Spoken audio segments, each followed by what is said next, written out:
cut us off midway. So please kindly go ahead. Okay, good. So the bishop complained about security, and I've explained how insecurity is still pervasive in Nigeria today. The bishops complained about the political climate. The question is this government stifling the political climate? Of course, I think this government is even stifling the political climate more than the military. Because the military at some point allow political parties to form, allow political parties to thrive. But this government is consciously doing everything to decimate opposition parties. And when the president was confronted with this fact, he said everything is fair in politics. I want to ask you, Auntie Precious, is everything fair in politics? It can be. Everything fair in politics? Is everything fair? It can be. Even in war, Russia, Ukraine are fighting now. They've agreed to kill each other. Like, you and I have agreed to fight each other. People can die, no problem. There is still the rules of war and the rules of engagement. There is the Geneva Protocol for fighting war. Part of it is, if an opposition combatant has dropped his weapon, you can no longer take his life. You take him as a prisoner of war. In war, you cannot target women and children. In war, you cannot target hospitals and schools. In war, you cannot even target the head of state of an opposition army. If it is a conventional war, I'm not talking of the one that the US is doing in Iran. That one is a different thing entirely.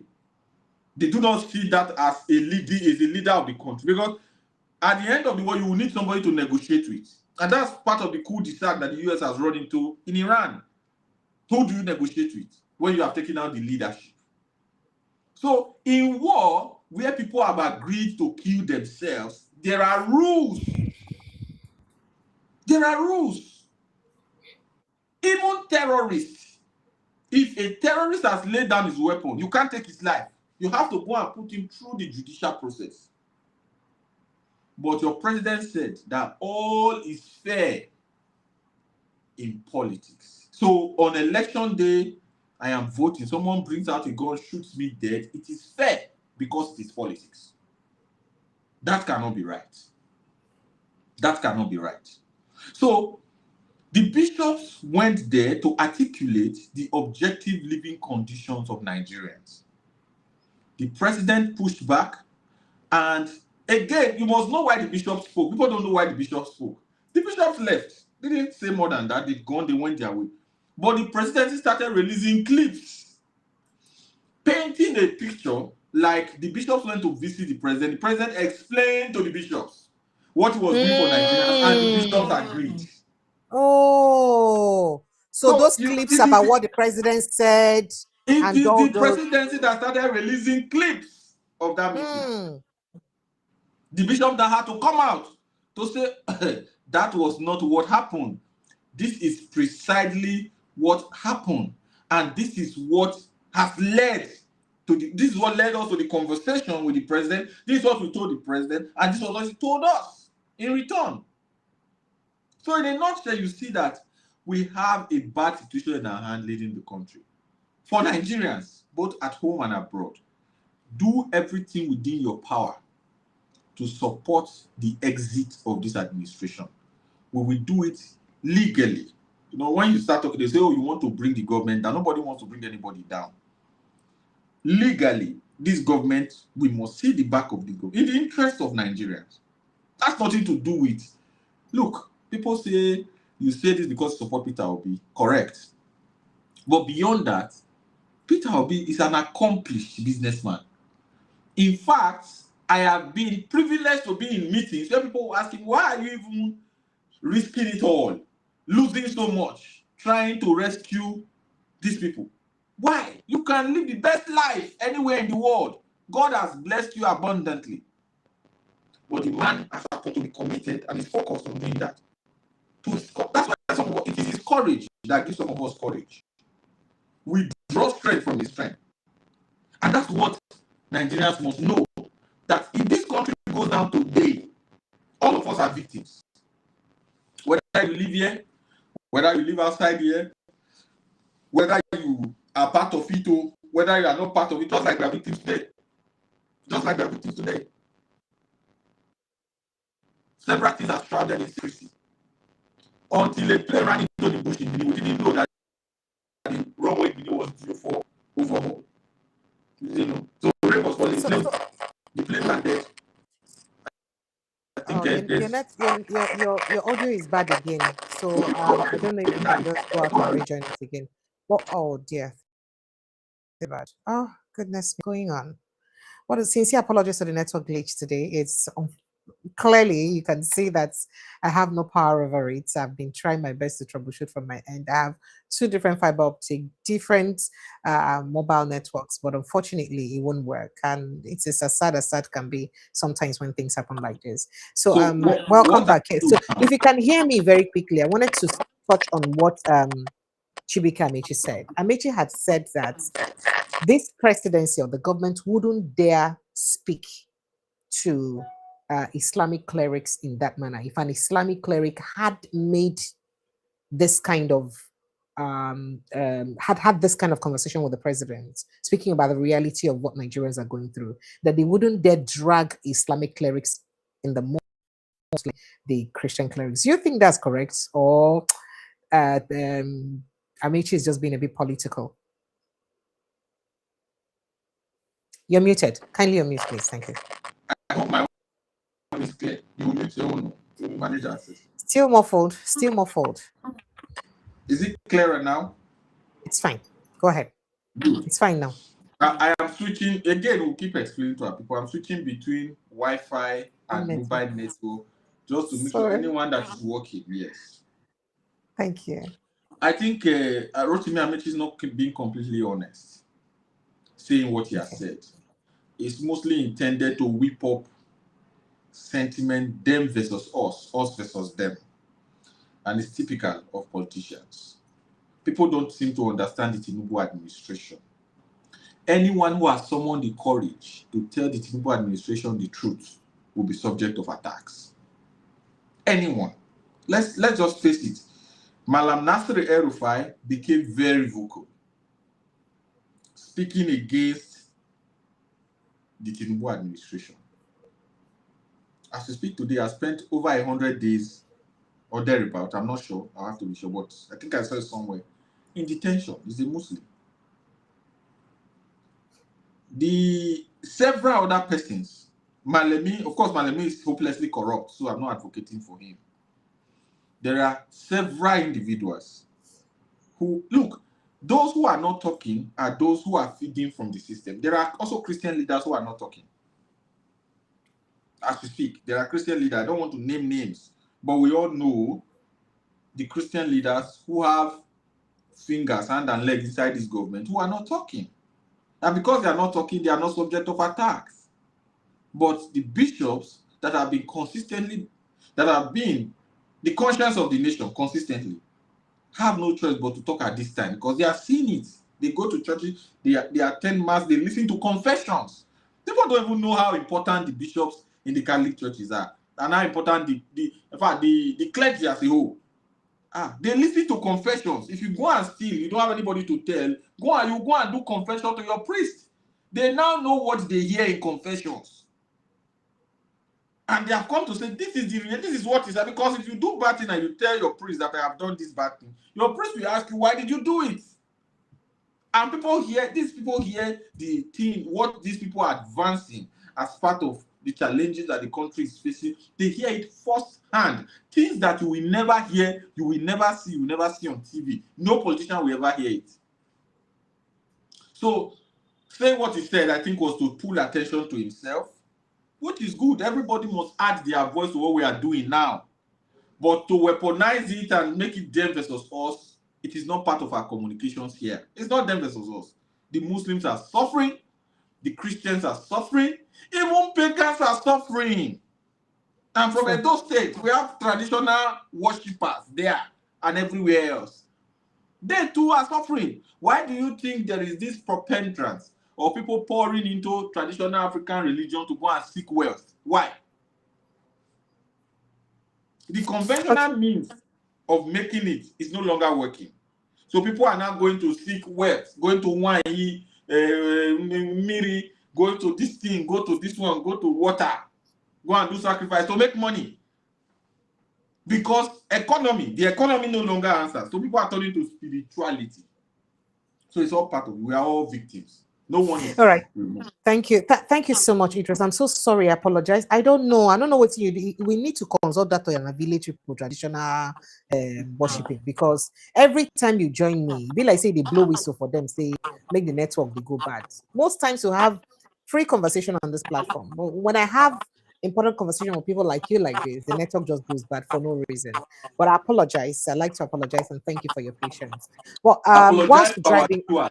I am fine. I'm in Nigeria. I understand. There is nothing that thank you. offends me in this country. Just apologize Thank, to our viewers thank who may you. not understand because where they live. Thank you so much. So very quickly this afternoon on Afia TV, I noticed that I think the Archbishop of the Enugu Ecclesiastical Province of the Anglican Communion had an interview today on Afia TV. I'll just play you a short excerpt of what he said. Of course, I can't play the full interview, but a short excerpt of what he said so that I can take your reaction to it very quickly. Let's take a listen and hope that this loads, because the Daniel network just Bwala wants to show me said. He shege bam said today. that Cardinal As I said, Onaiyekan was looks like it speaking doesn't want to for load. Catholics and not Okay. all Christians. What is the reaction of the Enugu Anglican Diocese to this position? Enugu Ecclesiastical Province. Absolutely, he was wrong. He was not speaking for the Catholic Church. In fact, he was speaking for the entire nation, irrespective of religious background, because insecurity has no religious discrimination, economy, educational failure, name it. It has no religious barriers or discrimination or choice. It affects every Nigerian, wherever we are. So it's very unfortunate that in a moment like this in this country, we are having people who are very shallow, talking very shallowly about matters of life concerning Nigerians. It is, again, a demonstration of the wicked mindsets and corrupt mindset of the Nigerian political leaders, a good number of them.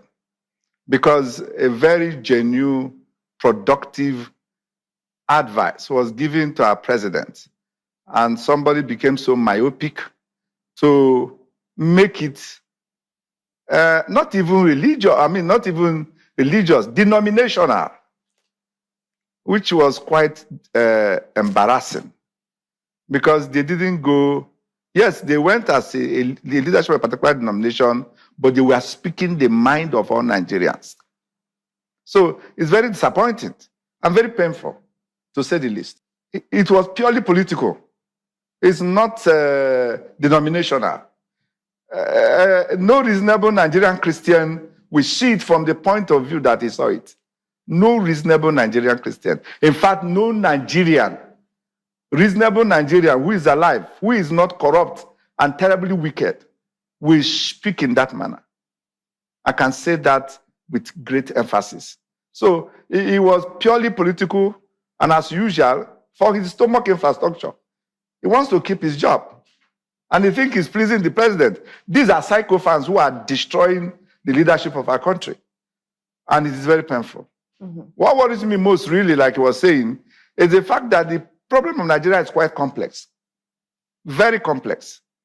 The entire nation is in deep ruins of a generation of people who have been terribly corrupted, that every sector of our country, even in small office, people deal corruptly.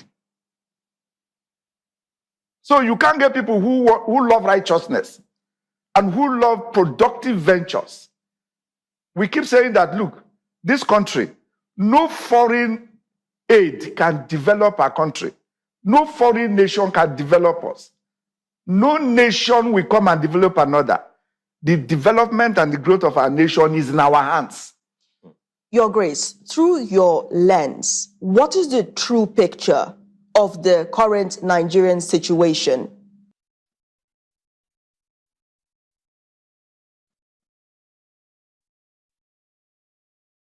Daniel Bwala said, current Nigerian situation. The current picture of Nigeria's situation is terribly deplorable because virtually everything is collapsing. Every sector of our Nigerian society has been affected, whether it's even politically or religiously even. Because, I mean, the man saying it is a Christian. Okay?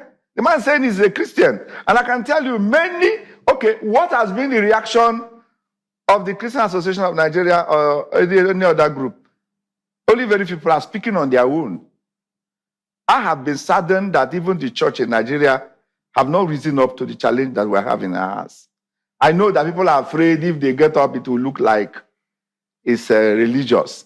Why don't the entire nation rise up? It's as if we're bewitched as a nation. Everybody is silent everywhere. What is the consequence, the true consequence? The consequence is that we will be completely destroyed if we don't change, if we don't repent as a country. What's the consequence of Bwala's statement? Because what he has done is he has introduced a denominational conversation that... The consequence, yes, it's going nowhere. It is dead on arrival. Anybody supporting him is those on his political lineage. I said it at the beginning, no reasonable Nigerian will support him. None. Listen to those who are talking. They are people of the same group who are protecting their jobs. They are not speaking for the good welfare of Nigerians. So for me, it would die. In fact, I don't even know why people are responding to him. Yeah, I don't even know why we're responding to him. The Catholic Church has spoken, the leadership of the Catholic Church has spoken. All right, so I had to play this. I mean, because of the obvious division that this conversation has created. Daniel Bwala specifically stated that Archbishop Onaiyekan does not speak for the entire Christians, that he's speaking for Catholics alone.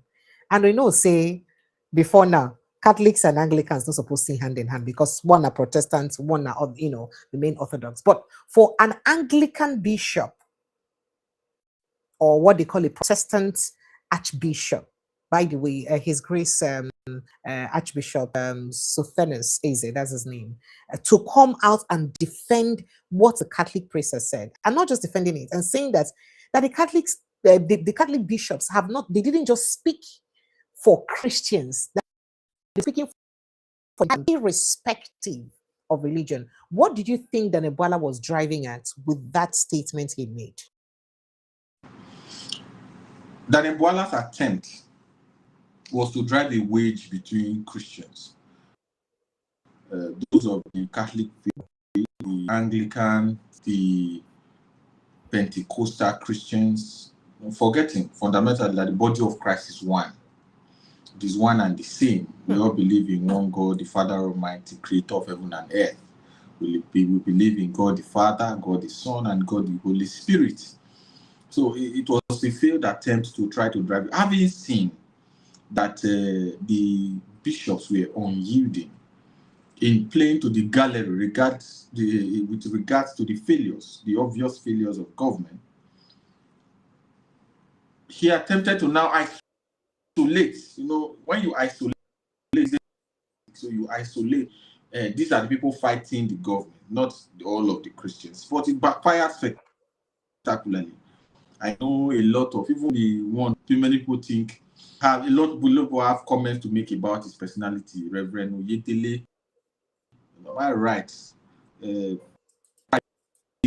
came out, guns are blazing to caution the Tinubu administration. I am deeply honored that the Lord Bishop, the Bishop of Ecclesiastica Province Enugu, has also come out to also add his voice. No, the Anglican Communion are in support of this. The various religious leaders, and I'm sure in the coming days, even Muslim leaders, because the circumstances setting this country is not limited to race, it's not limited to Christians, it's not limited to Muslims, it's not limited to... show me I usually say this. I am a Christian, a proud Christian, but I come from a unique family. My family is divided equally between Christians and Muslims. My own is immediate. Same father, same mother. So we in a family, father, mother, and children. Father and two children are Muslims. Mother and two children are Christians. So I have not seen where my brother is buying cheap bread, who is a Muslim. We talk every day. They have not told me that there's a place where they say, I'm not a Muslim, and it's a certificate. So you have not told me where he's still as mortally scared of traveling from Benin to Abuja by road. He still has to look for tickets like me. So he still has to buy rice the same amount I buy rice. So nobody's having it easy. I am from Edo State. You are from River State. Is there anywhere you are buying? I like meat. Is there anywhere you buy beef cheaper so that I can become a reverse indigent and buy cheaper also? These things. If I see am step, I go enter meat business. You see, the Daniel Boalas of this world, the Bio Nonugas of this world, and in fact, the Tinubu administration, they pander to the base sentiment when they have to show to the people after 3 woeful years enough, made it worse. More people, you met insecurity, there's more security under you. You met more people hungry under you. And then you made more than any other in the history of Nigeria. 4060 to no government that the Tinubu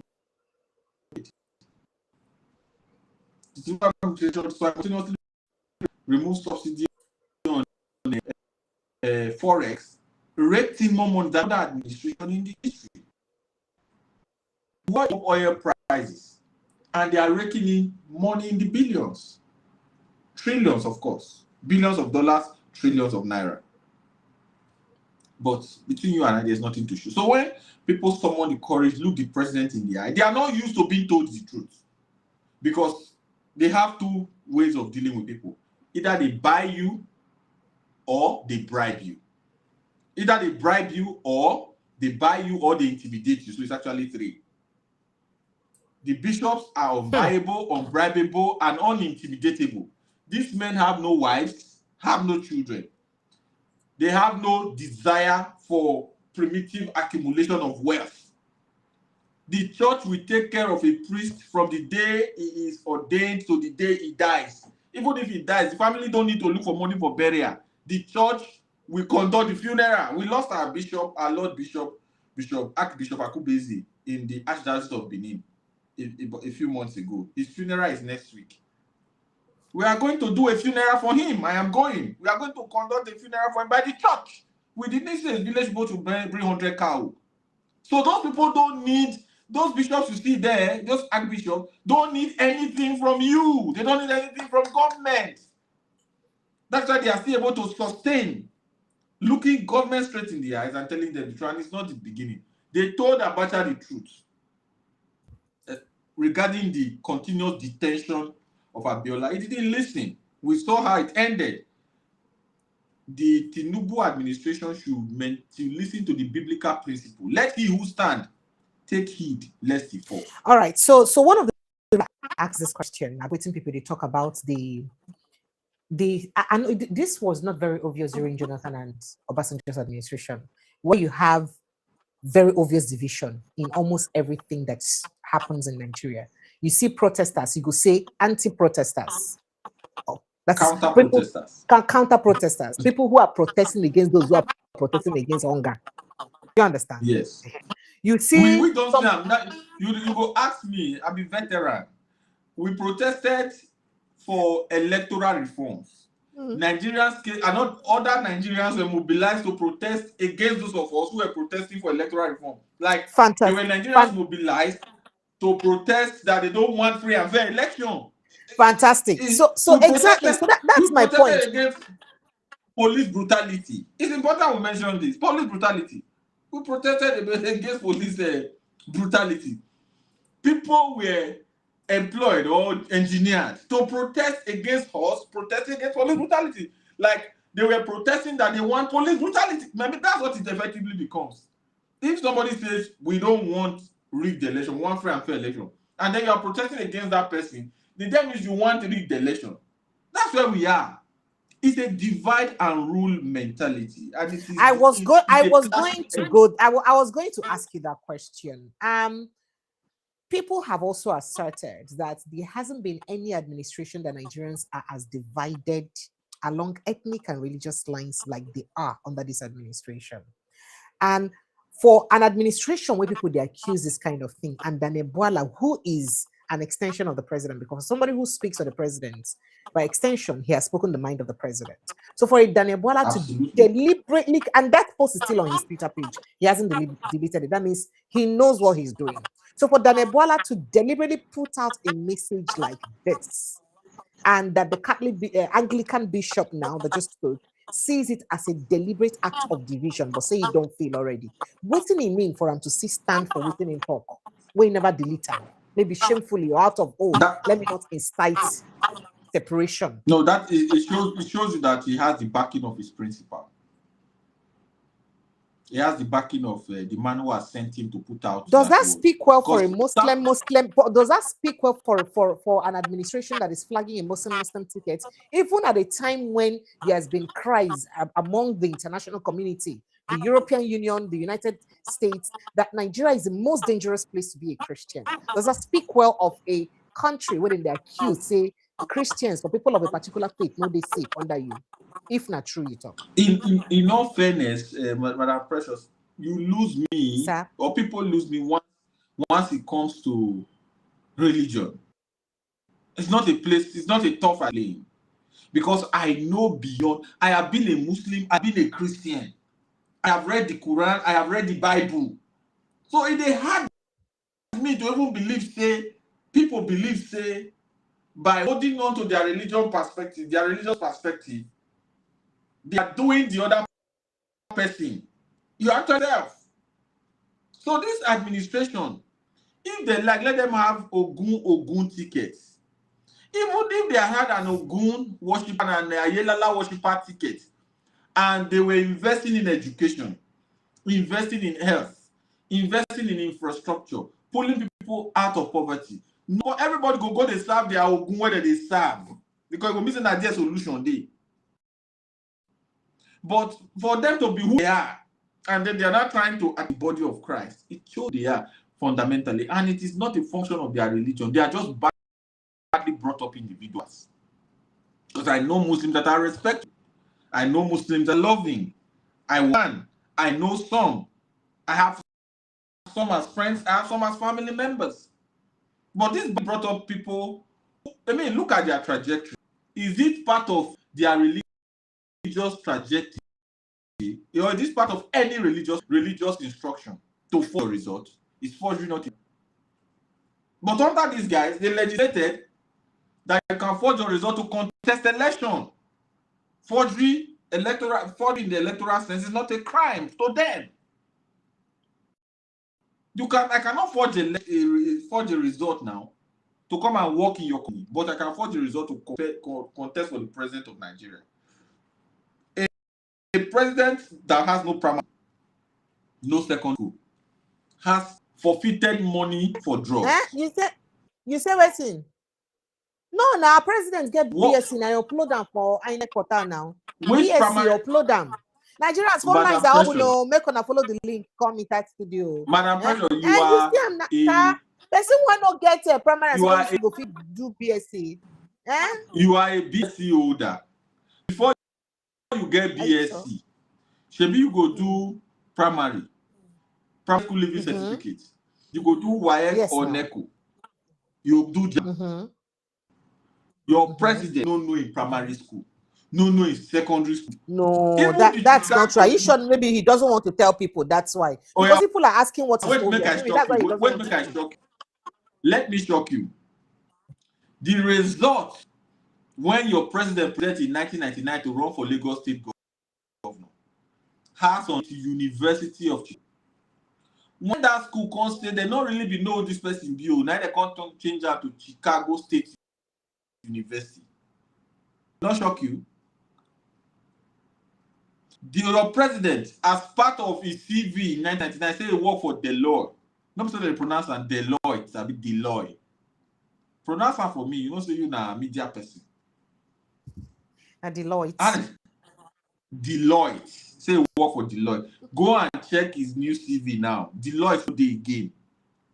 No, see, Not say be carry that. my people for year, they go bear me witness. If they go call it, make on a join call it, no, they go tell you now, say me, I don't talk this thing before. A person like me, I get different gifts. I don't work for corporate world. I don't do media. I dey run a outsourcing customer service company. And when he reached my CV where I won't submit for media, for instance, customer service don't get anything to do with media. So I could just submit my CV where they bespoke to things where I don't do concerning media. So the president may have just submitted the CV where get to do with things when you don't do concerning what things he say they important when you need for the presidency position. If you are know me saying everything we don't do. Wait now, if you are contesting for the president of the Federal Republic of Nigeria, everything what you do now you go put for your CV. We need to know everything what you don't do. If you sell akara kulikuli, you go tell us. But he was a PhD holder. So from with empirical evidence, the time where they go primary, the time where they go secondary, university, where you don't work, waiting you do, I contact. Mr. Peter Obi, for example, go St. Augustine Primary School, we go Christ the King College, go University of Nigeria Nsukka, we know say he start business for inside university. He owned a supermarket within UN. He get classmate where confirm. Your president no get classmate for primary and secondary. You know if get like university no get. I never see anyone. The one where saying in classmate the other day, the man is actually maybe 20 years younger than him. Let's continue. Hold on. Mr. Peter Obi can't join, he can't be. He entered corporate where he was a trader. From trade, he started as a trader. Then he entered corporate world. He sat on the board of many companies. He was chairman of Fidelity Bank. He was chairman of Standard Trust Bank. He was chairman of like 2 other banks. He was chairman of Next Enterprise Limited, both in the UK and Nigeria. He has several awards. He was governor of Anambra State, presidential candidate. All his results are well documented. Everything he has done in life is well documented. Me, where they here, I know my primary school. I know my secondary school. I know my university. The first work I do, I know I was first a teacher. From there, I became a cab driver. From there, I started my business in college. From there, I joined politics. From there, I entered political communications. From there, I become spokesperson to governorship candidate. From media to governorship. Now, I be spokesperson to presidential candidate. My life is well defined. What is the life of your president? Is the president a ghost? Did he fall from the sky? I mean, these are legitimate questions. If no one may will question you and who you be, go home. Go home. So one day now, you will elect Yahoo boy for president. Like we get a drug baron now. I don't call anybody drug baron, no. But we'll elect Yahoo boy. Then you go say, oh, we don't care about his CV. All we know is that he has money. How did he make his money? Today, President Tinubu is maybe one of the richest people in Africa. Where has he worked? The only one place he put for his CV say, now here I work, which is a Mobil, Exxon Mobil. He worked for there. Your salary in Exxon Mobil, can it explain how you forfeited $420,000 for a drug case in Chicago? Which money you go? How many Americans they here will get $500,000 to forfeit to government? Which work you go do to save that kind of money when you come forfeit to government? How many years you work the work? Because we know say you no pay for the work. That's the work you work tomorrow. You can't come Nigeria, come join politics. So what are we saying? Let's be fair to this country. Let's be fair. The character of your leaders determine the respect of that country. I don't say you don't see that video where we say I know say you don't see that video where BC first Keyamo be the talk back. When he talk, say our president was a genius. He didn't attend primary or secondary school. He sat exams at home and wrote and passed and got into university. Did you hear when our president said that? He no pass Albert Einstein be now. Albert Einstein, a person born now, not the person born a president. You understand? Yes. So the thing where they that say maybe you not just one show that you know just one show on that particular result where you use. No, you wait now. So maybe you not just one show on that particular result where you use get admission. Nine make on now by force once you want to be the country, you know just one, you must show us. You must show us the details of your life.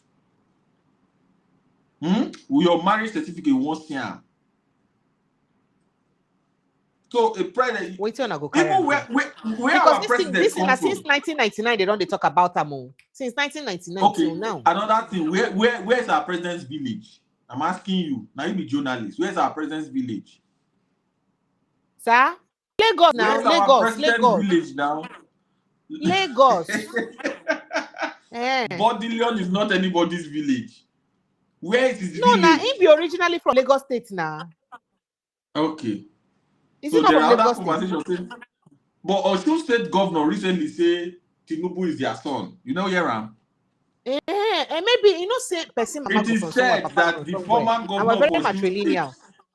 Wait now, the former governor of Osun State, who is now the Minister of Blue Economy, Boyega Oyetola, is a relative of the president.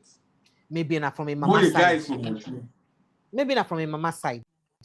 Sure, you know how to do. Tell us your village. Where be Donald Trump village? Should be that Florida they say come from. I mean, I lied. Everybody gets now. Everybody get village. So and that's how our president. Everybody get where it come from. So our president is a mystery. And Nigerians must demystify that mystery in 2027. Thank you. I hope we all right.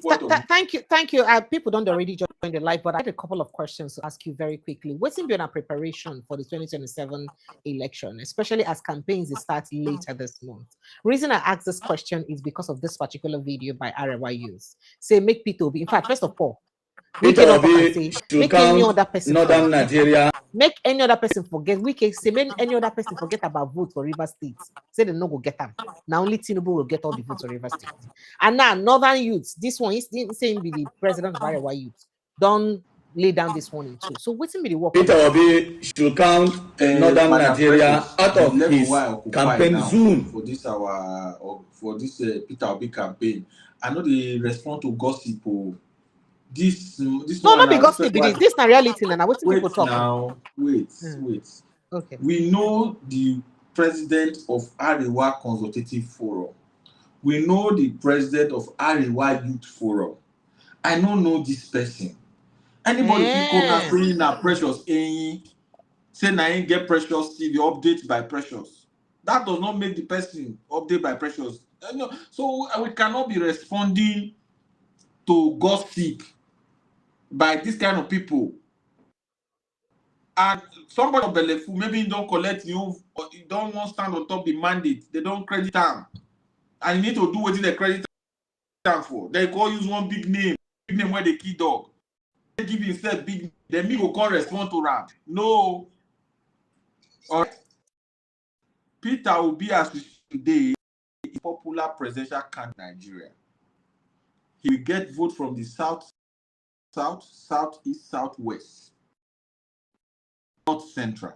You think he can penetrate the north because this is not the only young man who stated this. Others don't talk and say, so many politicians. They don't talk and say, maybe forget about and say, no, we won't get any vote for north. Just yesterday, our vice presidential candidate, Senator Rabi Musa Kwankwanso, welcomed defectors from ADC, PDP, and APC in Kano. Rabi Musa Kwankwanso is a political behemoth. He's the most popular politician from the north after the death of Buhari. So let us face it, he's energetic. The young people like him. The young people are following him. The young people believe in him. Same with Mr. Peter Obi. So in that ticket. I know Mr. Peter will say it no go be vice president relationship, it go be partnership. That's the first time you go hear say if that kind of say this is not my subordinate, it's my partner. So it's a partnership for a new Nigeria that is possible. I'm not here to be a motivational speaker, but all the elements who just wake up. The other person say he has taken obedience. He has now taken obedience to support Tinubu, that he will give Tinubu 1 million votes. Now I'm not sure you. Obedience is literally obedience. OBI. The OB is Peter Obi of the obedience. So you say you won't take that.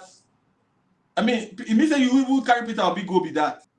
It be like say Christian now go say him now be he don't come on for I mean he don't defect from Christianity, that religion, but he's still a Christian. Call it okay, let's say don't defect from Christianity, go Ayelala. So he is now a Ayelala Christians for Ayelala. How is it possible? You are not Christians for Ayelala. You are literally, the word Christian is Christ-like, followers of Christ. But no, same as obedient. If you are obedient, you are a supporter of Peter Obi. But people will say they take Obi, go support City Boys. I should come and respond to those. This is political season. Now business for some. Now hustle for some. And the hustle, it pays some. We are focused, retrieving our country from the jackals, from the vultures. Our country is in dire straits. How do we recover that country? So if we expend energy on people like this, we'll be missing the bigger. So for me, as a matter of principle, I focus on frying the big fish. I don't fry fish. There are bigger fishes to fry and I focus on it. I major on major things. I don't major on minor things. There will be people on Twitter to engage these kind of people. Not me. I don't have the time. Our own is to focus on the things that can help us retrieve this country from the confusion that it has led into. We don't almost do past 2 hours with Madam Precious. No vex, no vex. Nigeria's phone lines are open, so please kindly jump in. Hello, you're welcome. Hello. Hello, Precious. Oh, yeah, Hello, Precious. Good evening. Sharp, so that go release them. Aegis. Good evening. How are you? Yes, Good evening. How are you? Thank you very much. We see your handwork. You and the other, that lady, that Mama, what is it? Mama P, yeah? We thank you guys very much. She's also precious, by the way, Mama P. Okay, Precious. Okay, it's all right. We really appreciate you guys. We really appreciate you. We thank you. We've seen your handwork. We see what you guys are doing. We really appreciate you guys as well. And I pray that Nigeria have more voice like you guys that are bold enough to speak out, speak against the evil these people are penetrating on the citizens of Nigerians. And I pray that Nigeria wake up and recognize that they have no other country rather than to defend the country they have. So that's for that. You see, the question Precious threw to you earlier on regarding this regarding the so-called, I call this the leader of the country or whatever. You know, like I always say, you see, down here where we are, when you put yourself forward as a leader, you want to lead the people. Everything about you, it must be in the public domain. Everything about you, it's up for debate. So they need to know everything you've done in all your life. So you cannot cherry pick which one the people will know, which one the people will not know. The people must know everything about you. But it's unfortunate that the person you have as the one leading the country, there's a lot of question mark on him, which Nigerians are still looking for answers till today. No answers has been given. Because in a civilized world, he was supposed to have been disqualified. It's even the party. The party will have been the one to disqualify him before it will even get to INEC. True. But unfortunately, I don't know what is going on. Honestly speaking, because when I come up here, sometimes I speak. You know, it's like seeing evil Everybody just keep quiet, allow that evil to thrive, and nobody is talking.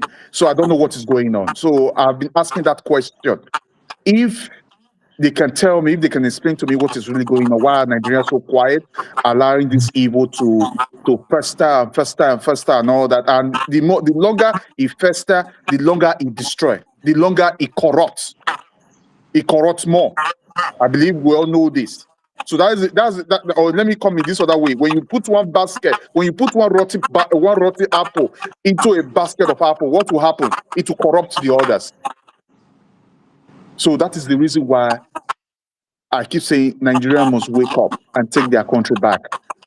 That mistake must be corrected. And one thing I will put to you again.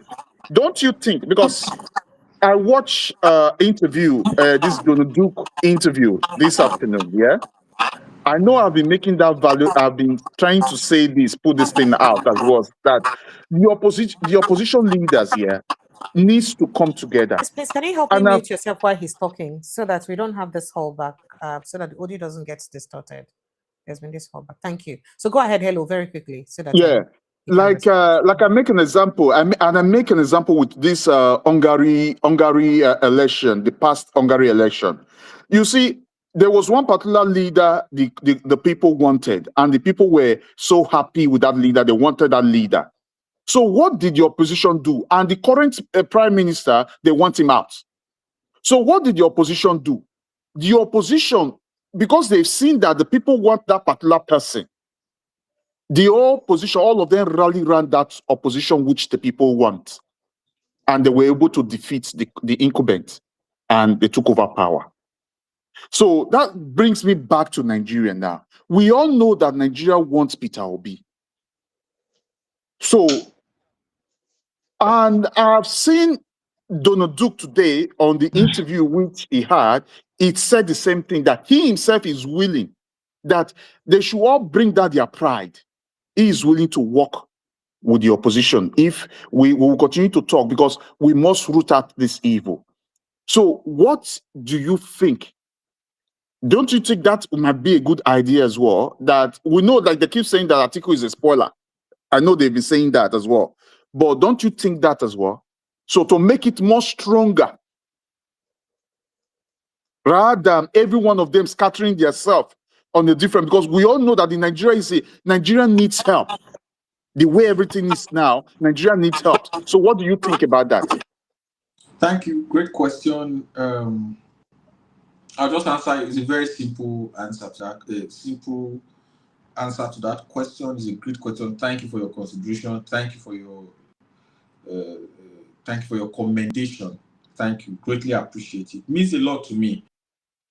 For us, fuel helps us burning. When people tell you what you are doing is the right thing, because everybody needs to be reminded. It's called reinforcement. Yeah. We all need to be reinforced from time to time, because if there are no positive reinforcement, the negative voices will swallow the whole thing, and then all of us can as well go back to our businesses, go back to our lives, go back to our families, and end this confusion once and for all. Let everybody go home. But when you are reminded, because it comes at a great personal cost to be around the country, especially in a movement like ours, where the primary motivation is not money. The primary motivation is nation building. It's very difficult to sustain that movement, to move around and to do this and to get involved and to be involved in this and to speak for this.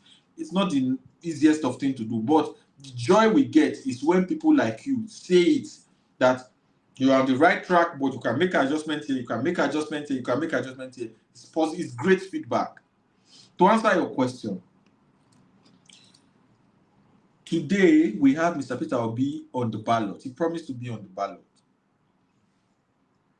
We had attempted to have a united opposition. We were very keen on it. We agreed on it. But when it got to a point, and this is my personal opinion, I'm not, even if this is Mr. Peter Obi's opinion, this send me to say it, but this is personal to me. I take responsibility for what I'm saying now. It got to a point that it almost seems as though the outcome of that process was already a foregone conclusion. So there were those who were determined to twist it. There are certain, in fact, the reason why I support Peter Obi is because there are certain kind of politics that we never play. Peter Obi, for example, will never give you money to vote for him. There's no budget for vote buying. If Nigerians want to take money on election day to vote, no problem. He will tell you, I will go home and sit down. The only thing is that make sure the election is free and fair. But if people now take money and vote one person, no problem. He will tell you. He's not desperate to be president. He will tell you. He's desperate to see Nigeria work. If Nigeria starts working today, I mean, what are we dragging for? So, when you are in a political system and you see that not everybody is on the same page, you have to take cover. You have to reassess. You have to take a second look. Till today, we are open to the opposition coming together. There are efforts being made, but again, the altruism of that effort is not known. Peter Obi is easily the most popular presidential candidate today. Yes. I was with him at the airport this morning. He lives the life of the people. And sometimes I ask him, how are you able to do? If I have 5% of what you have, I'll be lunging. I'm sorry, I'm not a nice guy like that. I'll be lunging. I'll be flying first class. I'll be flying private. Why are you? I mean, you are struggling. Everybody is using body to rob you. He said you must live with the people. You must be with the people. If you want to lead the people, you must be like the people. That is the only way. Say in this airport now, you see a lot of people come and talk to me and tell me what their challenges are.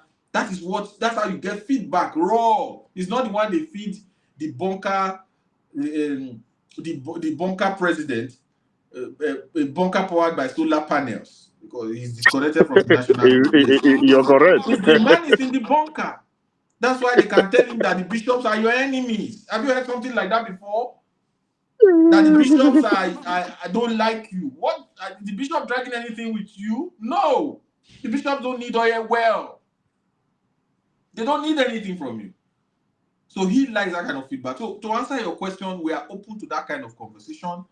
But today, as we speak, Mr. Peter Obi is the most popular presidential candidate.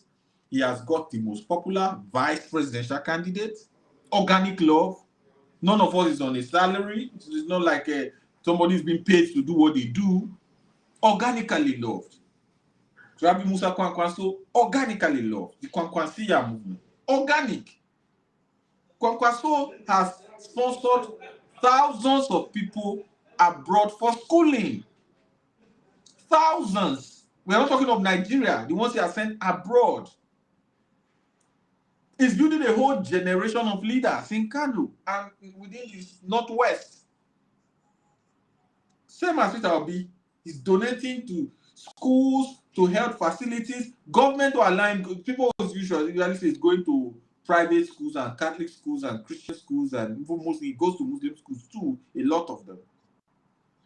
Government, out of embarrassment, no longer allow him go to government-owned facilities, both state and federal. I'm saying this here firsthand. So, if you have those popular guys, I will expect the old guard of politicians, those who believe that politics should be played the way they have always played it, should come down from their high horse and say, wait a minute, we have a good product here, let's back them. And this is what I've always preached. But each time they want to talk, they'll say, hey, we know it's very popular, let him bring his people to come and do vice president. To who? That's the question. To who? To who? But I'm not here to speak against any other opposition. We are pursuing our race. We have to pursue it to a logical conclusion. We believe Mr. Peter Obi will win the next election. The opinion polls are very obvious. They are clear. I think we have gone past the stage of trying to win the heart of anybody now. We are now in the stage of trying you don't say this song where you they talk. You don't say this song where you they talk. This song where you they talk, not the when people they talk. Say, for instance, Wiki don't talk. Say, no one forget River State votes. Nobody they get time. And remember what the BBC, Premium Times, and other people said happened in River State in 2023. And then Lagosians or people away from Lagos, they talk say nothing will make people to be go near get votes again for Lagos State the way you get before. So that means if they like say some states so if he said in stronghold from the past election, it don't erase from them. What are you guys doing to ensure that you get the block of votes you have back again. People are worried about that. Campaigns are about to start. Is there any plan? Is there anything your people need to know? Number one, we have learned our lessons from 2023. Okay. 2023 will not repeat itself in 2027.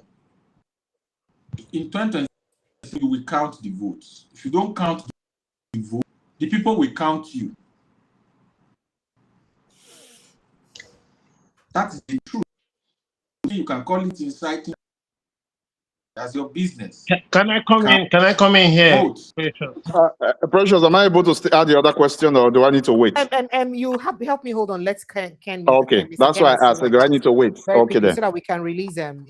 He's been here for a while. Okay. Mr. Ken, please go ahead. Mr. CY, rather, go ahead. Okay. He was saying that I just want to start from where the question you're asking. What are they doing to make sure that the election will be fair, free and fair? I mean, I don't think they are doing anything reasonable at the moment. Because maybe my thinking might be wrong. What happened last time was that their agents in remote areas could have been bribed. Everybody has a price. So how do you trust your agents in all these polling units? Number one. And number two, how do you, as obedience, project your manifesto to people instead of reacting to what Boala said or what this one said or what this one? What are your manifesto? What are you doing regarding the economy? What are you doing regarding security? That is different from what this current administration is doing. It's just you are reacting all the time. And to Precious, this Osun State withdrawal of state allocation. I mean, we are beginning to see the hands of Jacob resembling the hand of, how do they say it? See, when people say they are neutral, EFCC say they are neutral, and the Attorney General say they are neutral and everything. What has EFCC got to do with state allocation? That is an illegal act, even committed by someone that is trying to check something illegal. And that is what the media ought to say. And they're going to Kiemo. Did Kiemo skip from primary to university in Nigeria to say that the president is so brilliant that he didn't need to go to secondary school and all that crap? I just don't know what is happening. But I want to support the obedience in your studio. When he said, or it was you that said it, when you are a leader, you become a public interest person. You don't hide everything about you should be in the public domain. That is why you put yourself up to serve the public. I rest my case just for other people to come in. Thank you very much for giving me the opportunity. Before Mrs. Idris reacts to that conversation, I put a pointer very quickly. You did say that something about polling unit agents being bribed and all that. And what makes you think that with the way the country is right now, other people cannot also bribe the polling unit agents? Yeah, if you listen to the judgment. No, sir. You don't know. What you're doing is very discouraging to people. So what I'm saying is that I'm just telling us to be very careful who they deploy to polling units. How are you even sure of who the APC is deploying to? What makes you think that the APC agent cannot be bought? When you say everybody has a price, so the APC agent does not have a price. Okay. Do you understand? I'm an observer. I'm just looking from outside. Okay, I'm not. That sounded very discouraging, and I thought to quickly chime in. No, but they should look at that. They should look at that loophole. Anyway, sorry about that. Do we take the next question so that you respond to all at once, or you want to go? Let me quickly react. We are wrapping up, or is it what? No, I'm still listening. I'm still listening to you. Oh, awesome! Thank you very much, sir, for your not so kind observation, but I thank you. It's great. Feedback is feedback. Don't react to it negatively. No, I'm You not. know. I'm not. You've not even No, heard but you my cannot reaction. tell him how to react to what you say now. Okay, It's sorry, really sorry. his Okay, prerogative sorry. to react the way he wants to react. So My just professor. hear Sorry, my my reaction. professor. Okay. Hear my reaction. So thank you for your feedback. Yeah. And you made very profound points that what happened last time was that some of the agents got bribed.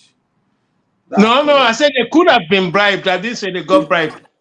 Okay, that's a possibility. Because the judgment was that, okay, they didn't have Mr. some Sima, would you let him agents. just respond? I think it's fair that you just let Okay. him respond. Since Yeah, it should quote me right. That's why I'm correcting him. No, he is telling you what he's telling you. He's not quoting you. So just go ahead. Just Okay, sorry to interrupt. Thank you, sir. Okay. Okay. So you suggested that you don't think we are doing enough this time to ensure that To project your manifesto. To ensure that the agent thing doesn't repeat itself. I live in Nigeria. I've lived all my life in Nigeria. There's hardly anything you can do if the system is determined to do what they want to do. But there's only one way to cure it, which is the people. When people are determined to engage the system. Now, I said that to say we have 177,000 polling units. It's actually about 180,000 now. They've expanded some. But let's stick to the one we're sure of, 177,000. Mr. Peter Obi will vote in one somewhere in Anambra. I will vote in one somewhere in Edo State. I'm sure Precious will vote in one somewhere in Rivers State or Lagos. State, that's where my polling unit is. Go ahead. So there is my polling unit is in Rivers State as well. It is impractical to expect that because a man wants to serve you, he has to become omnipotent and protect all polling units. It is your right as a citizen or your duty as a citizen to ensure your vote at the level of your unit counts. I, Idris Zekeri, can tell you for free. Anybody who wants to compromise the election result in my unit will have to go through me. And I'm not saying it for myself alone. I have a small group of individuals that we all vote in the same place. Okay. And my state is a very toxic APC state. We are the one that have the D7 governor. So I am not saying this lightly. I know it's going to be tough work. I am prepared mentally and physically for it. I don't need Peter Obi's permission. I don't need his drive. I don't need his connect. I don't need anything. And again, we are using this opportunity to tell all Nigerians, warm up to retrieve your country from these people that have it. It's not Mr. Peter Obi that will go and retrieve your country and hand to you. No. You are shifting responsibilities. Can I ask you a question there? Sorry. Excuse me, sir. Just let me react. So that just hold on. Just you can react together. Just hold on, please. Why do you think Wike and your governor is saying they have to get a job for that one is guaranteed for the president? Why, if what you are saying is correct, that individual votes will count? I won't interrupt you again. Sorry about that. I don't understand the last question you asked, but I'll continue from where I stopped. I'm not sure. I'm not sure of exactly what you meant with that question. So, okay, do everything within your powers as a citizen to secure your vote in your unit. But from the perspective of the presidential candidate and the political party, all units will have agents on the election. All units. The first line of defense for your vote is you.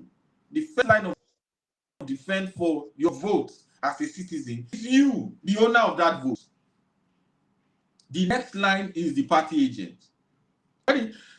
When it now goes beyond the unit to the ward, to the local government, to the state, and now to the federal, then the presidential candidate at the level of the state and the federal will protect those votes as we go forward.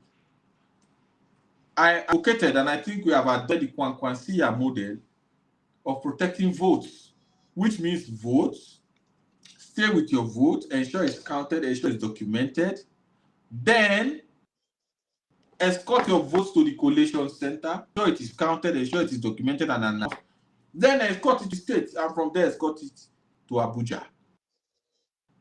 It is the country that will save itself. It's not Peter Obi. Peter Obi is not among the 30 million acutely hungry. It's not among the 140 million, 145 million multinationally poor. It's not terror. It's not one of the most terrorized Nigerians. He has put himself up for leadership. The irreducible minimum for us to encourage him and enjoy ourselves and say, okay, let us now take this country back. Otherwise, if we think about it, let us discuss an academic conversation. I've gone past that stage. I used to do it by training and by profession. I used to be a teacher. I'm no longer talking academics. I'm now talking reality. The reality is that we need Nigerians to step it and let us fix the country. On the part of the political What about your manifesto? What about your manifesto? Yeah. Easy to say your manifesto. What do you hope to do when you get into office? You are always reacting, you are always reacting, you are always reacting. As a matter of fact, that Peter is this popular today is because he has put forward what he can do as president. And Nigerians buy into it. They didn't just buy into it because he's handsome, because he's one person. Mr. Peter will be asked, what is a manifesto? What you intend to do in office if you are elected? Yeah. He has consistently said, we will pull people out of poverty. That's a fundamental statement of fact. How do you do it? Okay. Excuse me. Tasiwa, can you just let him speak, please? This constant interruption, he doesn't have time. He needs to go, please, so that others can ask questions. We can't dwell on this all day, please, sir. With all due respect. I'm just trying to guide him, that's all. I do understand. Anyway, he is not Peter Obi, and he definitely cannot speak for Peter Obi. Okay.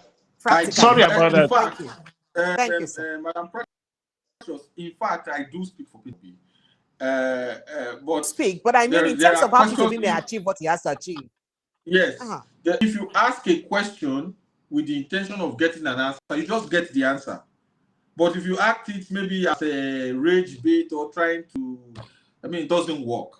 But let me answer you. I need to answer your question so that we set the tempo for the conversation going forward. If someone has said we will put people out of poverty, how do you put people out of poverty?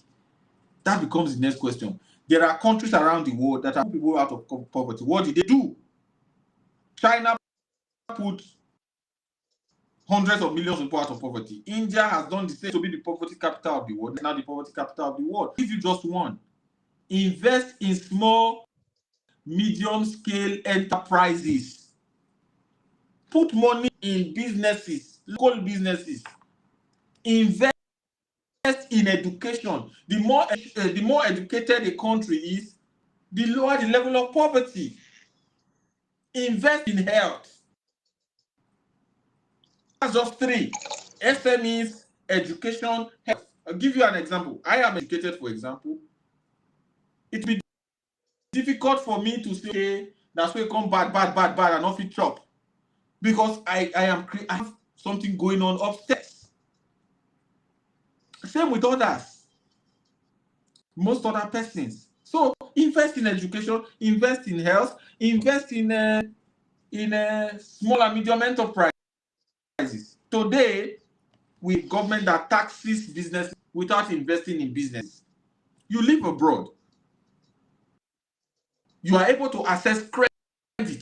Most people who live abroad access credit in the UK. My best friend, as a matter of fact, Taiwo, is able to access enormous amount that we can only dream of in Nigeria just with a card. With a card. Today, borrowing in a commercial bank in Nigeria is more than 30%. 3% per month.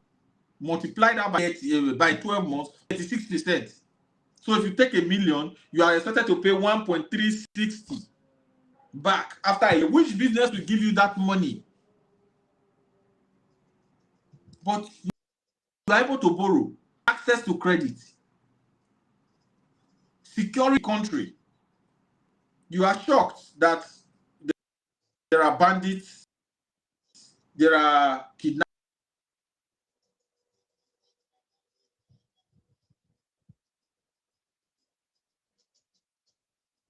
Sincere apologies. I think his network has gone bad. And I mean, that's why I needed us to rush the conversations, have this network issue. Can everyone else hear? Okay. I apologize, please. Go ahead, please.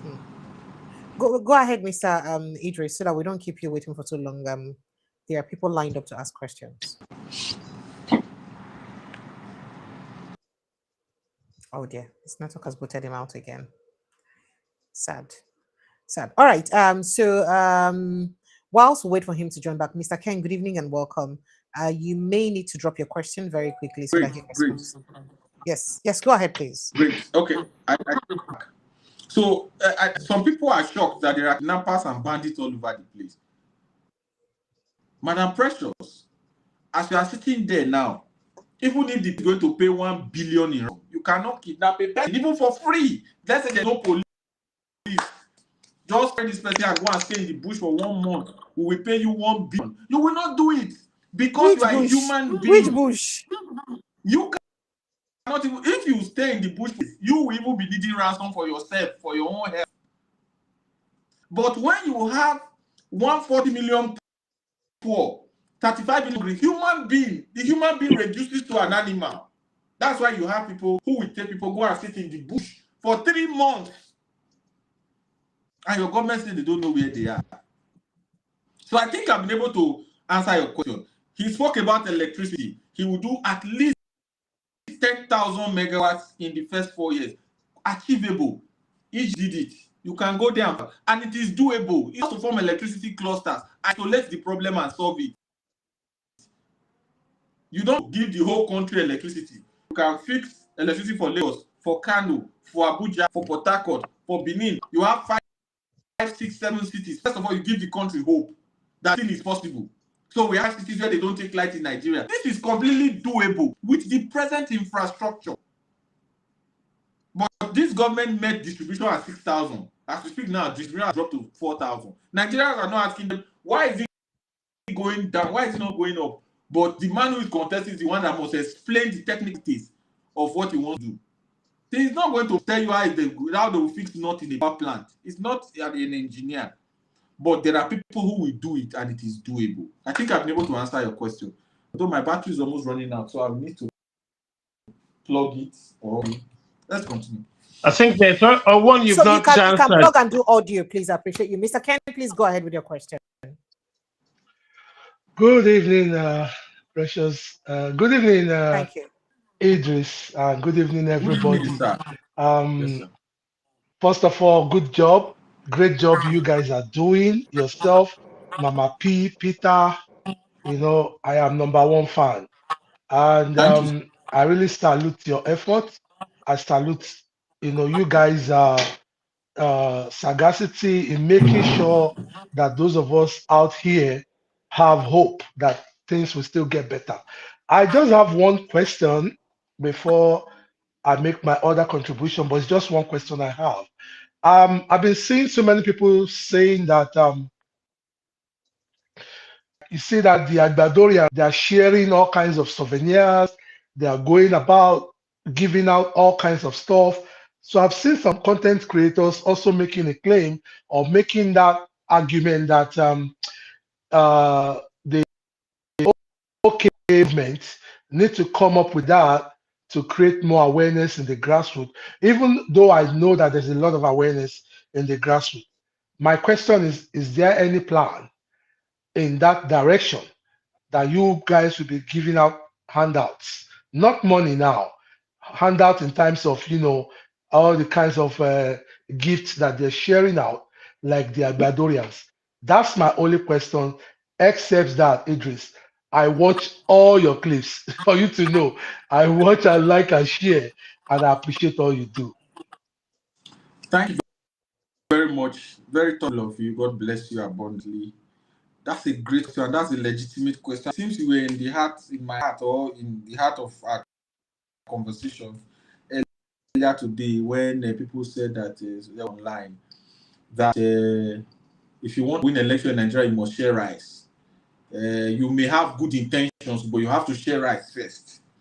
You know, I saw that with a young man who is a business communicator was saying it, and in a debate. If support groups will share handouts, I don't know.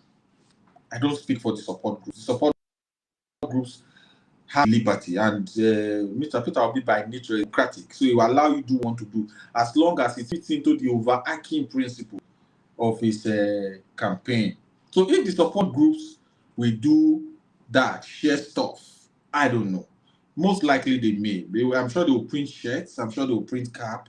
I'm sure they will print flags. That time will come.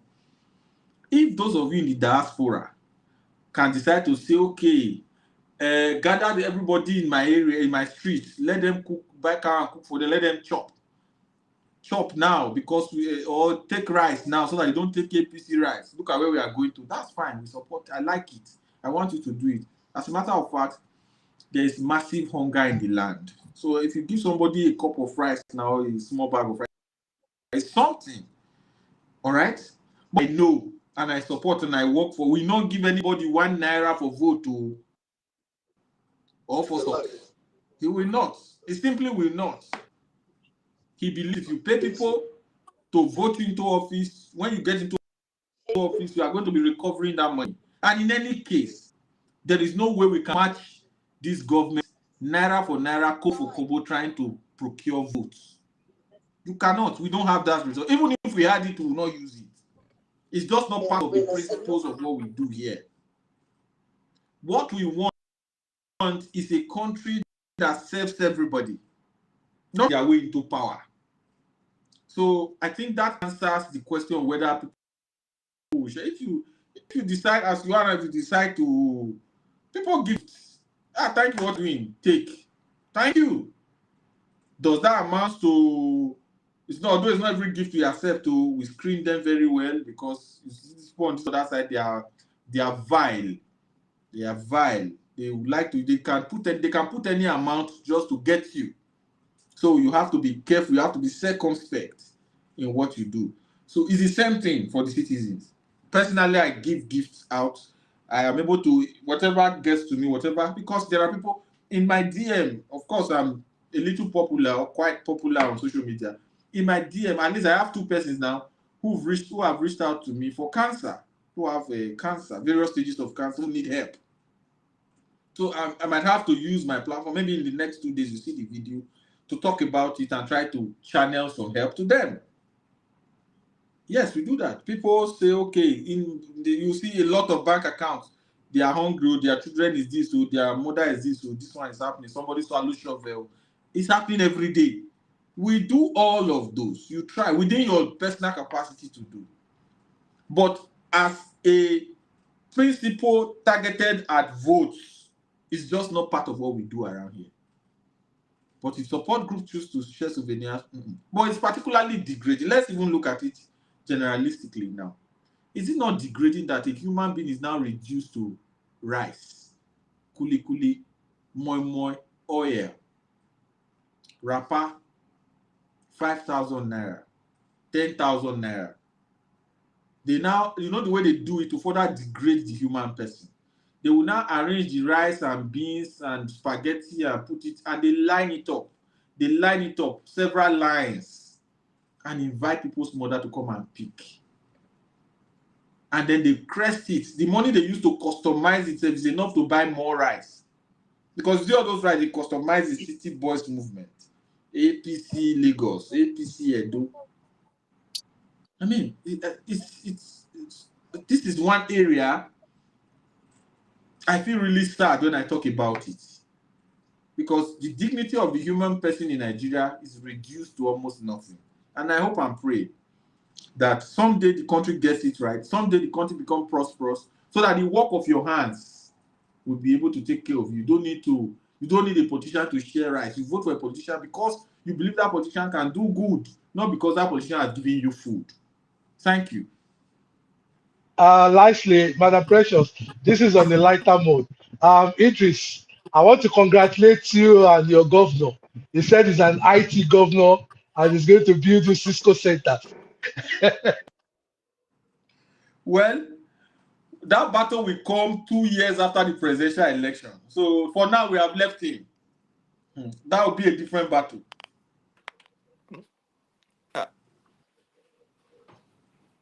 Oh dear. Okay. All right. So Okay. CJ, you're welcome. Please go ahead very quickly so that we can Thank run you, along. Precious. Thank you.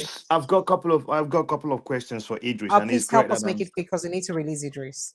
Thank you. Yeah, I'll do. Yeah, thank you. I've been waiting patiently to ask the question. Idris, if he can hear me, loud and clear. He's still talking, Precious. So I don't. No, he can hear you. Go ahead. He can hear you loud and clear. He said. Oh dear. Oh dear. Sincere apologies. We lost him. I really want to hear his question. Network has booted him out. Please, CJ, rejoin. You see, Please, all of us. Let's wait. I want to hear. Am I able to come in now? No. Please wait. Let's get CJ. All right, CJ, go ahead, please. Okay. So, hi Idris. Just I've got a couple of questions for you.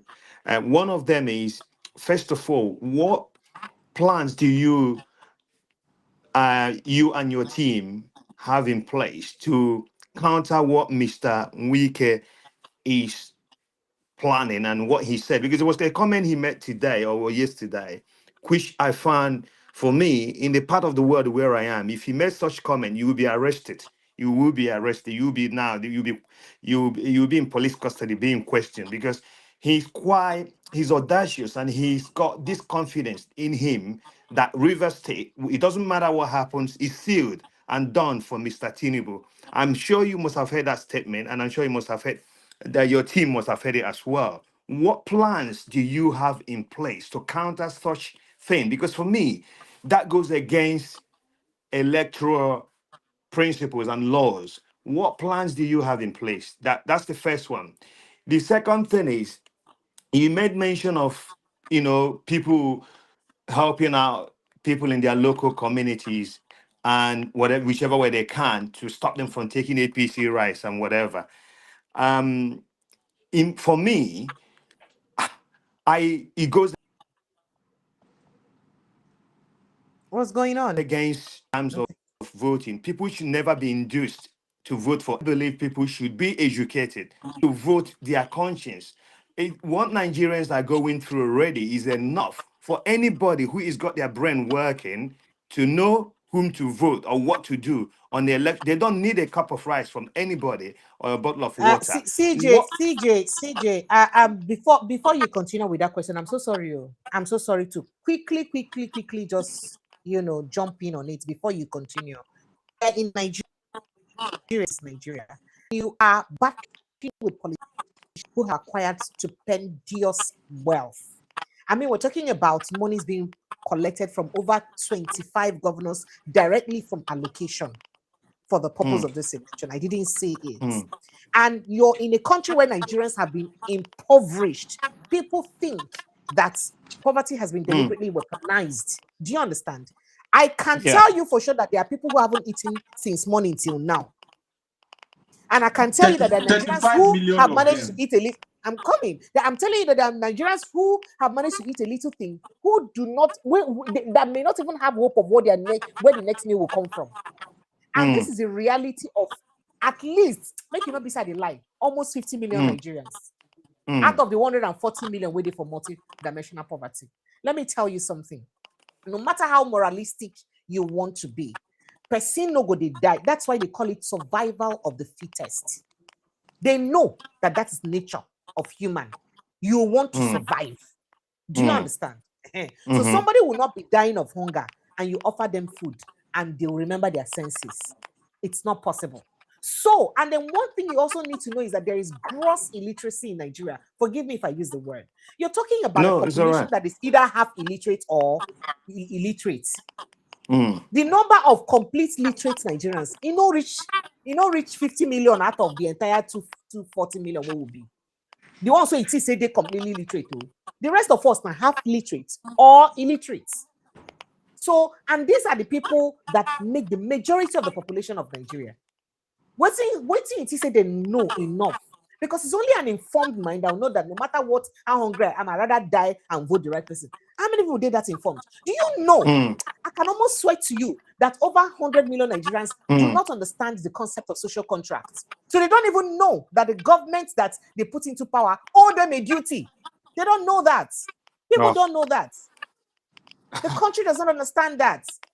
And then you're telling them not to do. Please, by all means, except you don't want to win election, by all means, if you have, and this is not about you, because I know that P2P would never support a thing like that. But to those of you in the diaspora who may not even come to contest to vote for the election, and those who do not have PVCs, the only thing you can do is put your money where you want the change to be. By putting the money, organize people in your sub-locals. Don't give anybody money. Don't give Precious Enyi or and Idris money. I don't need it. What you need to do is organize people within your locality. You don't even have to do only food. You can organize like a health outreach. People are dying of common sicknesses like BP and diabetes. That is treatable just because you can't afford the medication. So you guys can, during now the campaign wants to start, organize people in your localities. Hold a small free, you can call it free healthcare checkup or anything. You understand? Call them, do checkup for them. From there, give them small food with the checkup. They use it to sensitize them. Teach them these things they don't. In fact, you don't even have to teach them. You can do a video of how things function, of the responsibilities that your government in the countries you live in owe you. Do you know that this country where we are, this is what government does for us. This is what government does for us. This is what we do during election. This is how we hold our leaders accountable. You do a video like that in that abroad. Just put up, sponsor the people you sponsor to show them, put up a small TV and put it there. Let them see. You go to speak their language. If you're from your locality, so you obviously will speak the language and show your village people. And they say, so now government will do this one. So that is the only way they will know, because they won't know. Precious so have been proper saying, education. So please, telling them not to give any, they go collect food for them, they go survive. Let me make it clear. I'm a big advocate of not collecting anything from anybody to vote. I agree with you, but I'm telling you that it is not the way the country currently is. Yeah, currently I is. just now So I they understand. can take, No, your points are that valid. thing and survive and still vote what they want to vote. But just go Your ahead. points are valid, but I just want to make a very quick point for Idris and Co. Again, me and other members of diasporans, wherever we are doing what we can.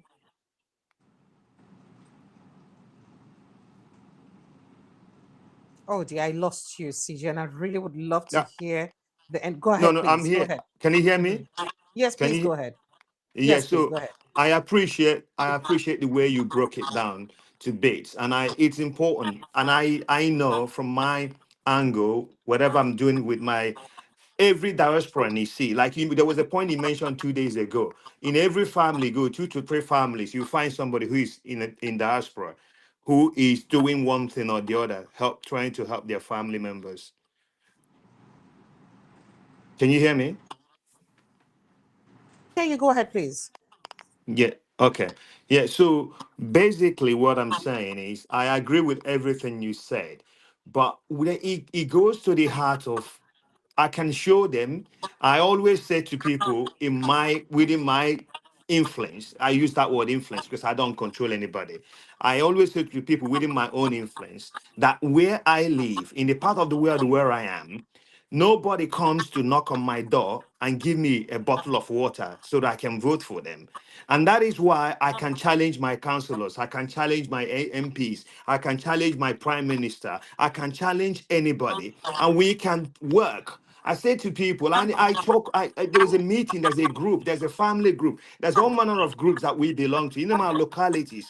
These are people we spend our money to support, to make sure they're surviving in that tough world of Nigeria.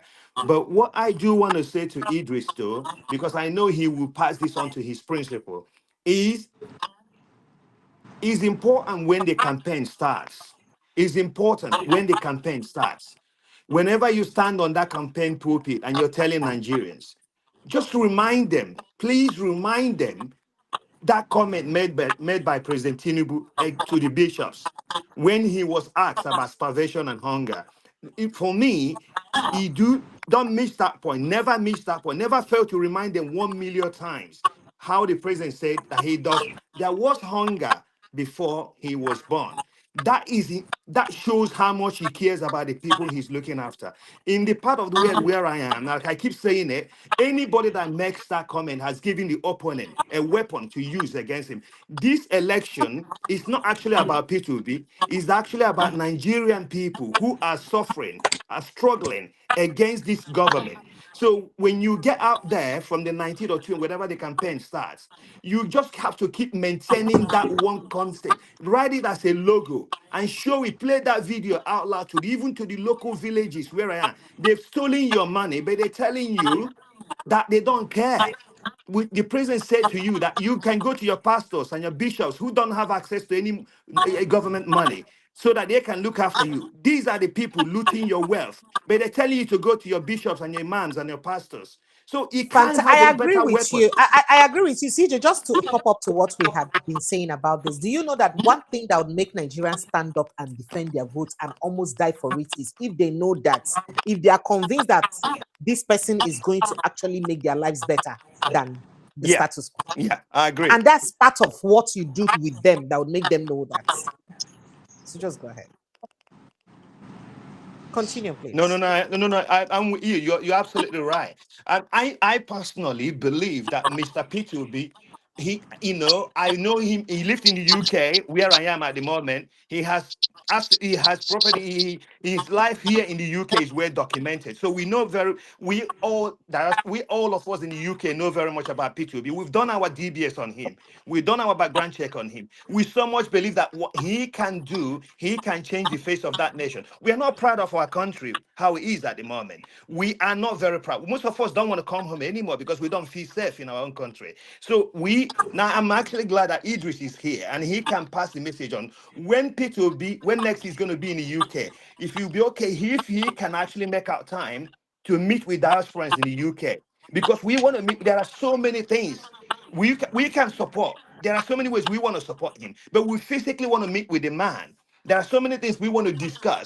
So it would be great if he can pass on to him when next he's going to be, because I know he does travel a lot. When next he'll be around in the UK, if he can make out time, give us information ahead of time, so we will all find time to see and meet with him, because we want our country to be better.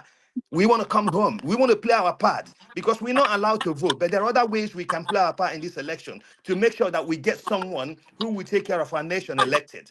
That we are very passionate about it. Thank you. Right. Thank you. Thank you. Do we take the next question? I think everyone is pretty much done. It's almost hello. Hello, your last yes. Yeah. Mr. Idris here. There was a video I come across today. I think the person is from the Delta State. The man is from Delta State as well. And he has about 6 children as well. So according to this information, I saw that video. It's even part of my conversation tonight. I just wanted him to go, then we'll raise it. Okay. Go ahead. Because anything that involves children touches me a lot.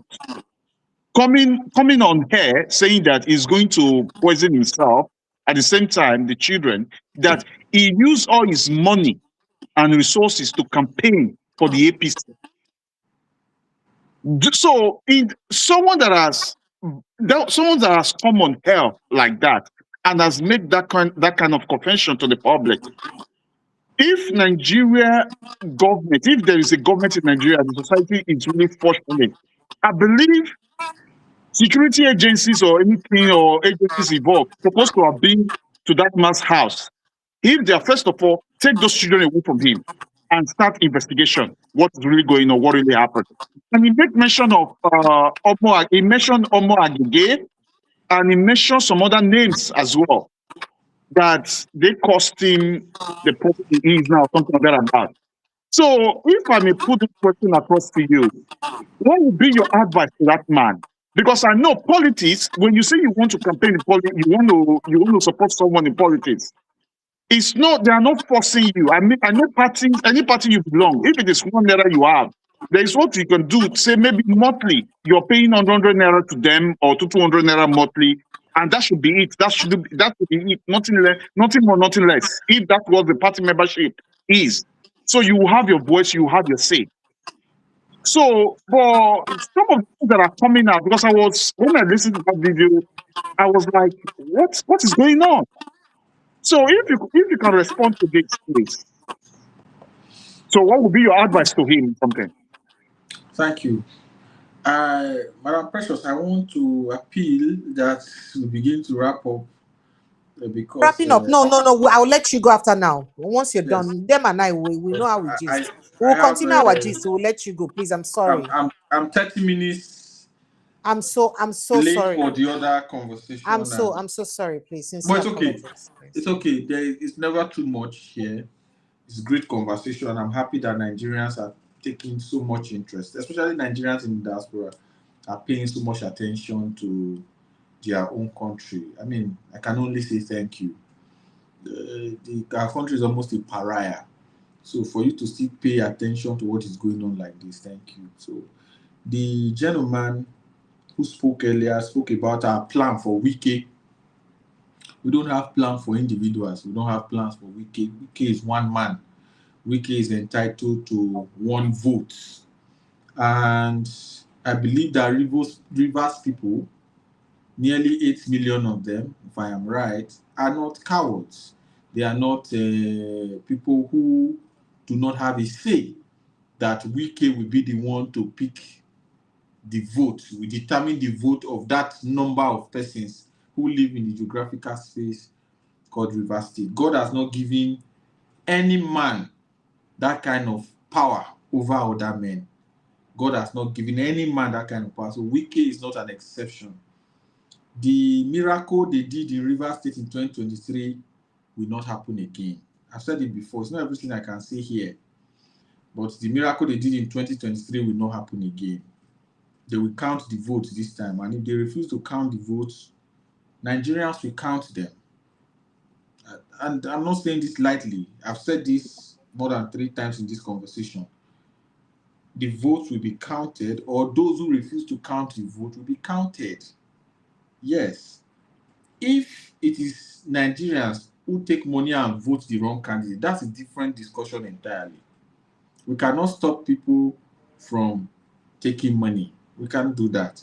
We will preach our gospel. We will talk to the people. We will remind the people of where we are coming from and where we are. We remind them of what the government has done to ruin their lives, which is part of even what I am doing now. It's part of what I do every day of my life.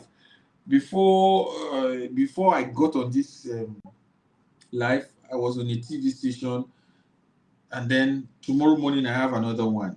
Mass communication, talking to the people, is part of the strategy for this election. When we finish, as we are doing this, I've traveled with Peter Obi in the last 2 weeks. We've been to a day we can do 4 states, different functions. Yes, it's going to do functions there, but it's also meeting Nigerians. There's no presidential candidate that can do the kind of campaign that Peter Obi plans to do in 2027. We will meet people in their houses and talk to them. If we do all of that, and somebody decides to rig the election, the person is playing with his or her general existence, as the case may be. So we don't have plans for Wike. I mean, it's an insult that Wike will even say that he will determine Rivers' vote. As who? As the Amanayabo of Kalabari, or as who? Are you the traditional ruler of Rivers? Just a politician, one man who a few years ago was in an unknown quantity. All of a sudden, we tell you that an entire state belongs to him. No. So don't let that bother you. We meet at the field. And then you spoke on inducement, that you do not believe in inducement. I agree with you. I do not believe in inducement too. And it is not part of our strategy to induce anybody for votes. We will not. But what I said is that Nigerians are going through a lot. If God has blessed you and put it in your heart, and you want to help anybody within your family, within your community, please do help. It is a very pressurized situation that can explode at any time. And then the last question about the man who sold all his property to support APC. Well, I don't want to sound unreasonable, but if you sold all your property to support APC, I can't advise you. I mean, I can't. There's nothing I can have to tell you. That is on the part of him selling his property to support APC. On the part of him poisoning his children, that's pure criminality. That's attempted or suggestion of murder, mass murder for that matter. Because you're not just taking one person, 6 persons. He should be arrested on the strength of that, interrogated and tried. But to say I should advise a man who sold his property to support APC, like you opened your 2 eyes, sold your property to use it to support Tinubu, to me, that marks of poor judgment. And I mean, you can even take it to mischief, criminal mischief at the highest form. It's the highest form of it. So for the children, I think the police have to do their jobs. But unfortunately, we live in a country where police and law enforcement don't do their jobs. I hope they do. But I don't have advice for anybody supporting APC. It's waste of advice. Because if he did it before, if he has another house to sell, I will still sell it again. So why do you advise that kind of person? It's like a man who is a drunk in a pub. You call it pub in the UK, beer parlor in Nigeria. The man has drank and is now owing money, and you are paying the money for him. The only way to help that man is to first of all take him out of the pub and then pay the one he has drank so that he does not drink new ones. So it's the same thing. The man has not even escaped his mental ailments yet of selling property to support APC. He's only crying now because the APC has not supported him back. So if the APC supports him now, you still continue supporting APC. How do I advise that kind of a person? But for the children, clearly, children are not safe with him. But it's a country that does not respect children. Your country has 20 million out of school children. 20 million. Yeah, because my children concern not going to school. with those children, because those children are innocent. No, wahala, beg. This one does not even have anything to do with P2B and today's politics. No, it's so not. I appreciate it. So I'm just giving a general. So 20 out of school children, 20 million out of school children. Where you live, if your child is not going to school, I'm sure they will probably arrest you. I don't know. You can tell me if it's a lie. You will be questioned. You'll be turned off. So come give the reason why they are not coming to school. Good. All right. But in your country, there are 20 million out of school children. So this is not a normal place. I hope Madam Precious will consider my appeal. No. You're so permitted to go. And then what would happen is that when and if any of these people, and would speak to, we keep speaking about way forward for campaigns and what people need to do. If any of your obedient people have any mobilization they want to put in place that needs you, I hope you don't mind if I patch you onto them or give your number to them to communicate with you. I'll do that because from time to time, some of them privately meet me to ask me, what they can do and all that. So for anybody, campaigns are starting. If you have any contribution to, mobilizing people and all of that within your locality, and you need some advice or any kind of help from Mr. Idris, he'll be very willing to help out. Thank you so much. I appreciate you. This wasn't meant to take this long.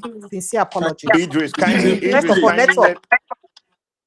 Thank you. Idris, Thank you. First of all, network. Kindly let Precious know when Mr. Pio will be in London, please. Very important. So we have a group that's willing to meet him. Yeah, thank you. It will be made public. I'll also let Madam Precious. Yeah, tell him that the diasporans in London want to meet him before, as the campaign goes on. We have some few strategies we want to apply as well. But it's just, it will be a conversation between him and his team when he arrives. Okay. Thank you. Thank you so much, Idris. I appreciate you big time. It's always a pleasure to have you here. Campaigns are starting now. I hope you will not mind me disturbing you some more because you go talk, your mouth go pay you. I'll keep trying. After January, the mouth no go pay you again. I've told everybody in my immediate family that please release me to Nigeria till the end of January. Please, I intend to invite you more frequently. Please kindly oblige us when we do. Thank you so much. I appreciate it. Thank you so much. Thank you for enjoy the the rest of your evening. And my warmest regards. Let the viewers know that I hold them in the highest esteem. Thank you for your patience, even with the network and everything. God bless. And most importantly, make sure that PO is safe because he hasn't got security. Very important. Make sure PO and his team, as you go about campaigning, don't are worry, safe. as the chief commander officer of security of Nigeria, now I'm going to secure him for you, no problem. Idris, they don't But give he him empty understands what I office. mean. He understands what I mean. No He knows problem. what I mean by that. He's a Thank you. Good night. spokesperson, so he Good knows. night, Idris. Thank you so Thank much. you, I Idris. appreciate you. Idris, thank you. Thank you. Thank you All for right. coming So on. to the rest of Nigerians, this show isn't over. We're still coming back to the show. So we still have a couple of things to look at on the show tonight. It's not over. So hello, you did mention that particular video about what the man said. I'm sure a lot of people will be wondering. Let me quickly play it so that they can listen up. So please kindly like and share if you've not done so. Please like, share, subscribe to this platform if you've not done so. Parara Mock News, I beg. I want to make you help me post this video. Make you feel rich whoever is concerned. I beg you. I want me to come carry my 6 children from me within 72 hours. Because I not fit take care of them again. But if they not come carry them within 72 hours, after 72 hours, I'll get no other option than to put something for food. Make all of us eat. Make everything cuckoo end.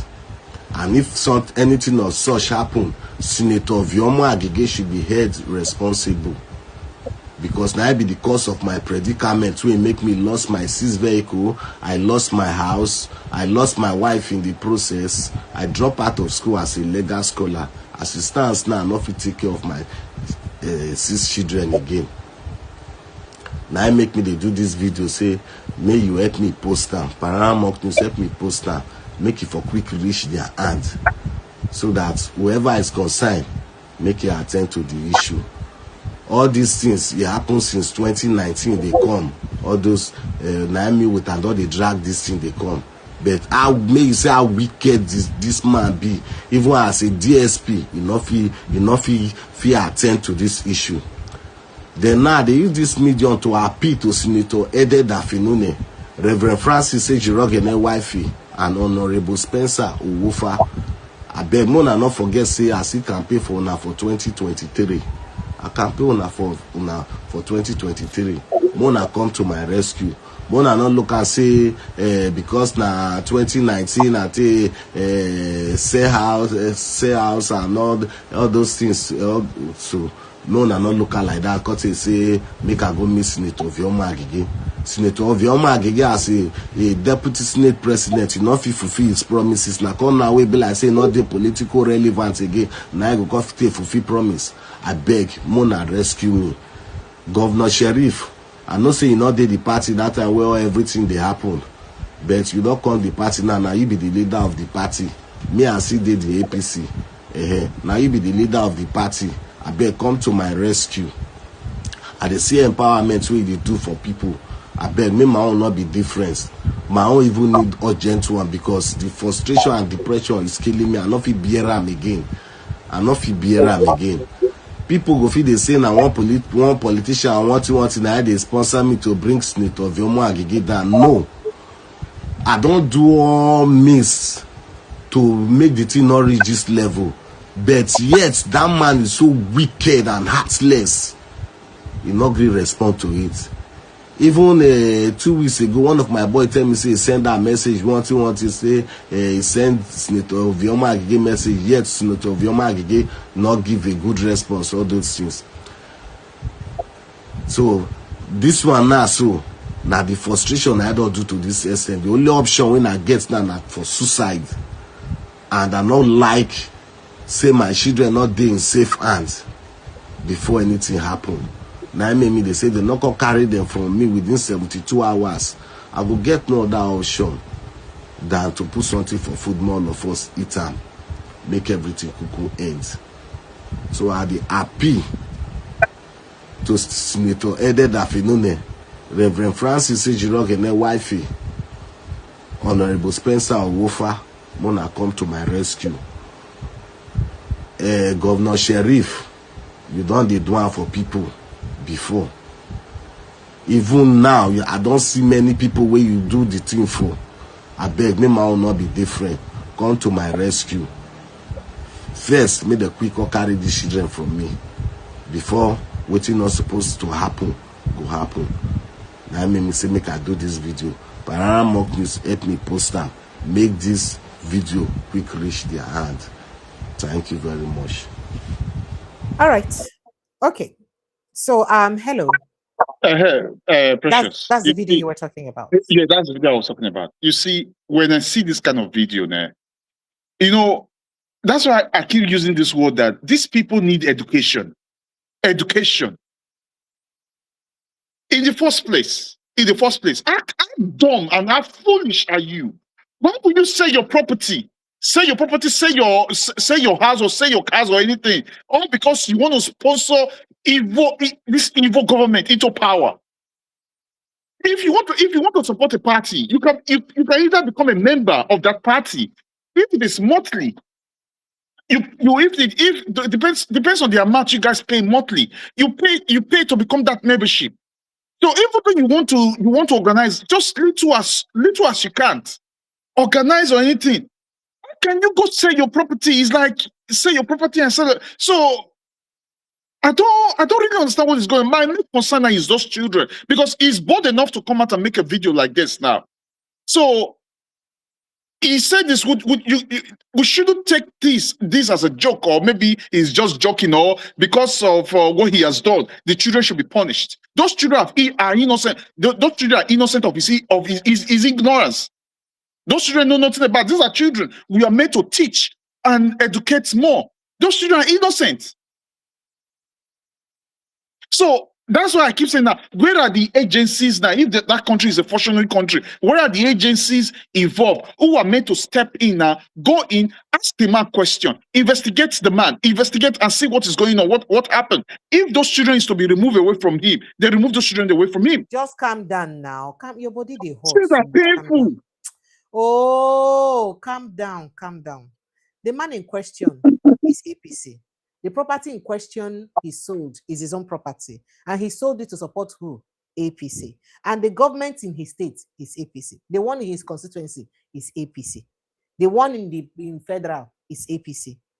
And what exactly were you asking? But the children are not APC. The children are they APC? No. He said he will put something in the food. So which role did they expect Sepi to be spokesperson for doing inside? Now, they ask you, which role were you Which role did they expect? No, I just say if the Peter this spokesperson will give advice, maybe he go fit talk. If the man go if there is anything he can do just to help that children. Those children, my concern is just children, because those children are innocent. Those children don't know anything about what the man go do. Not the children don't know. Those children are children will be say we need to teach. They need to teach them, because for me, I believe say children. Now, they are the leaders of tomorrow, like we always say, like here. We see the way, because I see the way they look after children, the way they guide them, the way they guide children.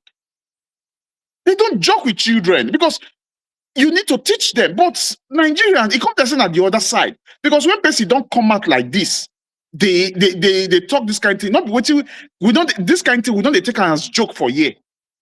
If now this side where we did, this man, the person that come and make that kind of thing, see what you can bear me weakness as well. I done the role since. All right, no wahala. Let's see why Danjuma respond if he has response to this. See why 30 videos there I won't play for now, but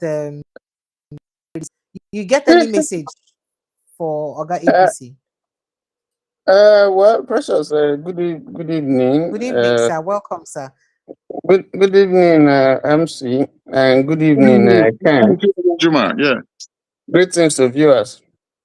Well, listening to this man just reminds me of Mr. Onayekan, late Onayekan.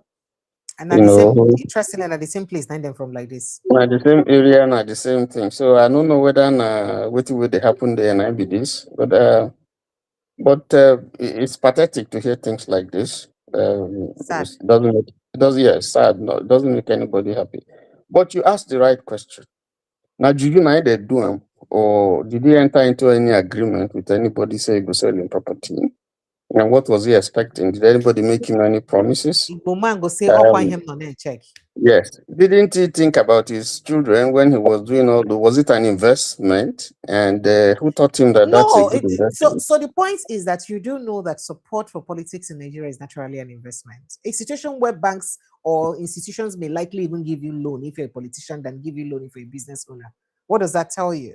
Because that's the level of our politics in Nigeria now, that we have now transactionized politics in such a way that it's the most lucrative industry in Nigeria. That's the most lucrative. That's the way to get politics.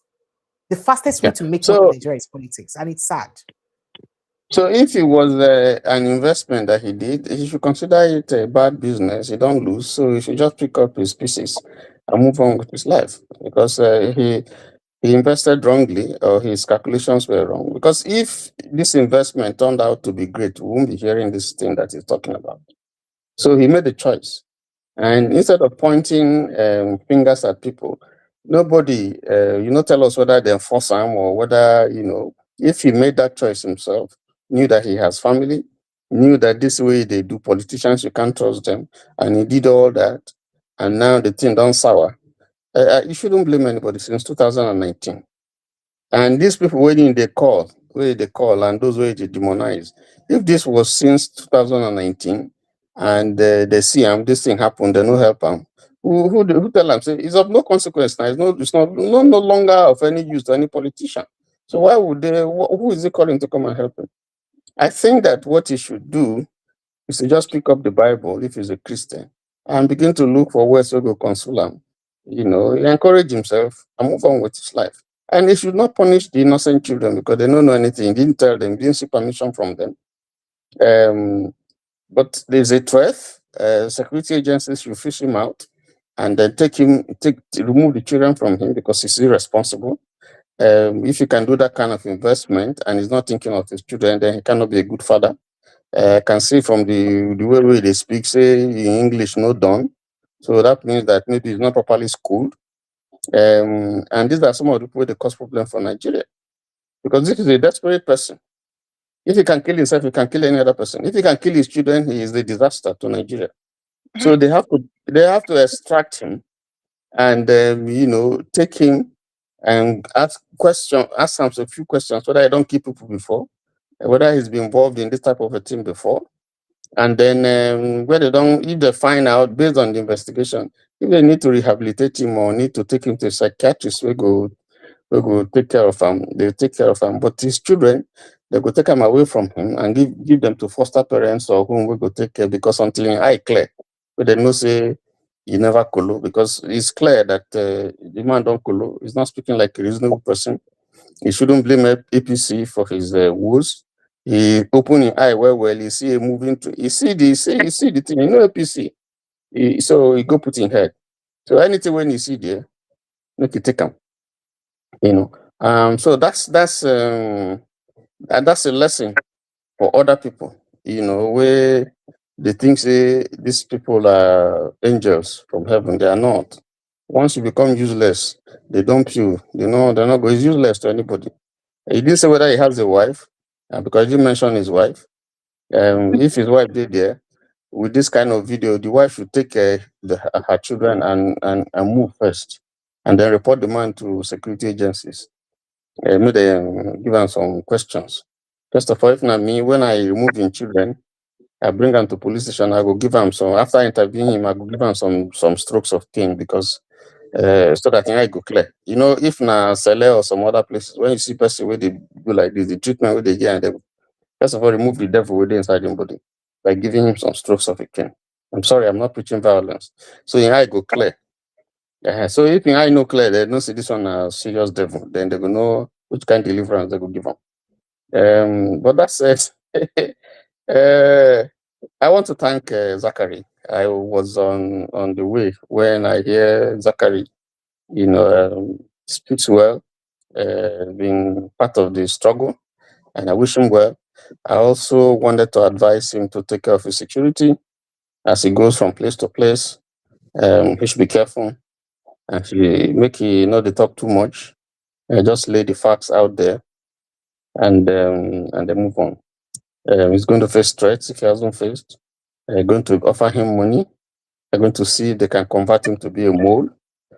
But I just wish him Godspeed and protection. Now, the issue of I'll make a leave so that you go, because you say you get videos, other videos. So if time permits, just a quick one. The man did say that he lost his wife as well. He hasn't got a wife. It's just him and the children. No, okay, that's true. I heard him say no. The way, not that he lost his wife. The way he's saying, he presented this as if it was in the course of this political thing that he lost his wife. Yeah. Yes, that's the way he put it. So he invested everything, and now he wants to now invest his children and himself. You know, if you do, even kitchen or fell, you know, go get there. I think someone needs to talk some sense into his head, and you know, get him to think well, because it's a bad investment. I don't know what he was seeing. I don't know what he was looking at. But what you sow is what you reap. Unfortunately, that's how life is.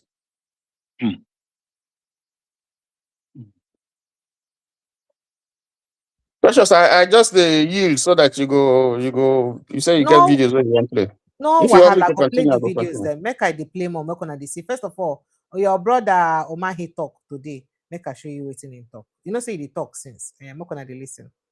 And it's home for Sani Oba. It is home for APC. APC! APC!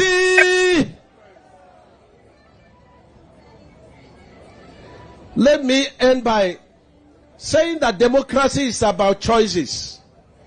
Those criticizing us should criticize us constructively, and they should offer alternatives. Democracy is not about insults. It's not about deceit. It's not about talking mundane things. It's about talking the tangibles. I can testify that when you constructively criticize us, we have always gone to attend to such. And let me say that within these 3 years plus, this president has done extremely very, very well. And give him another 4 years, we will retake this country. We will retake this country. The president's reforms are yielding a lot and a lot of dividends.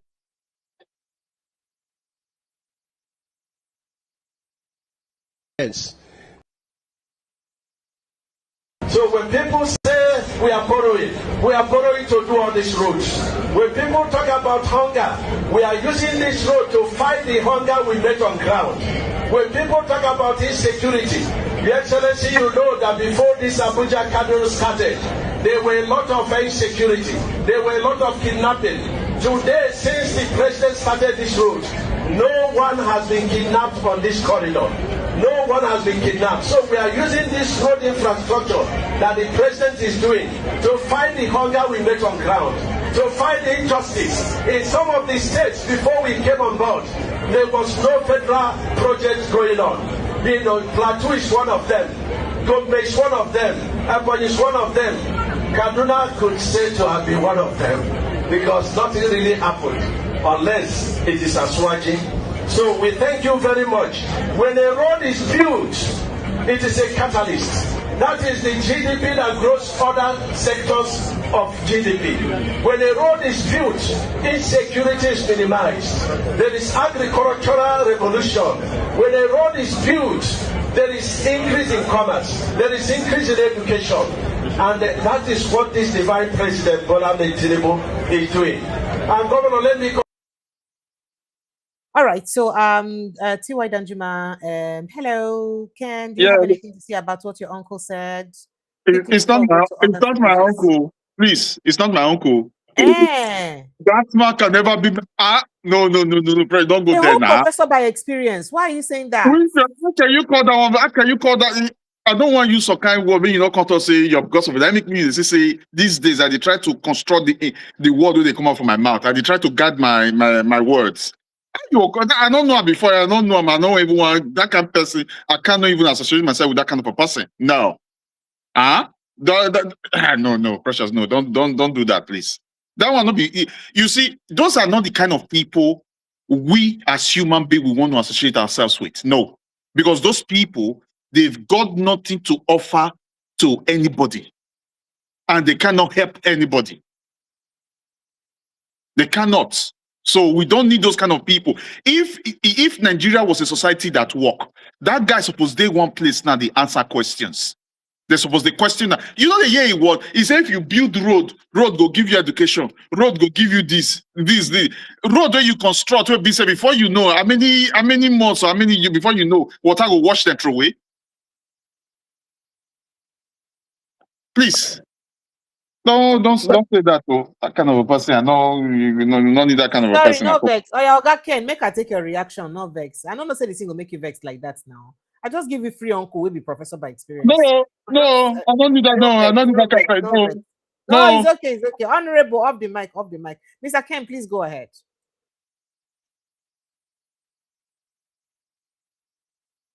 Mr. Ken, are you there?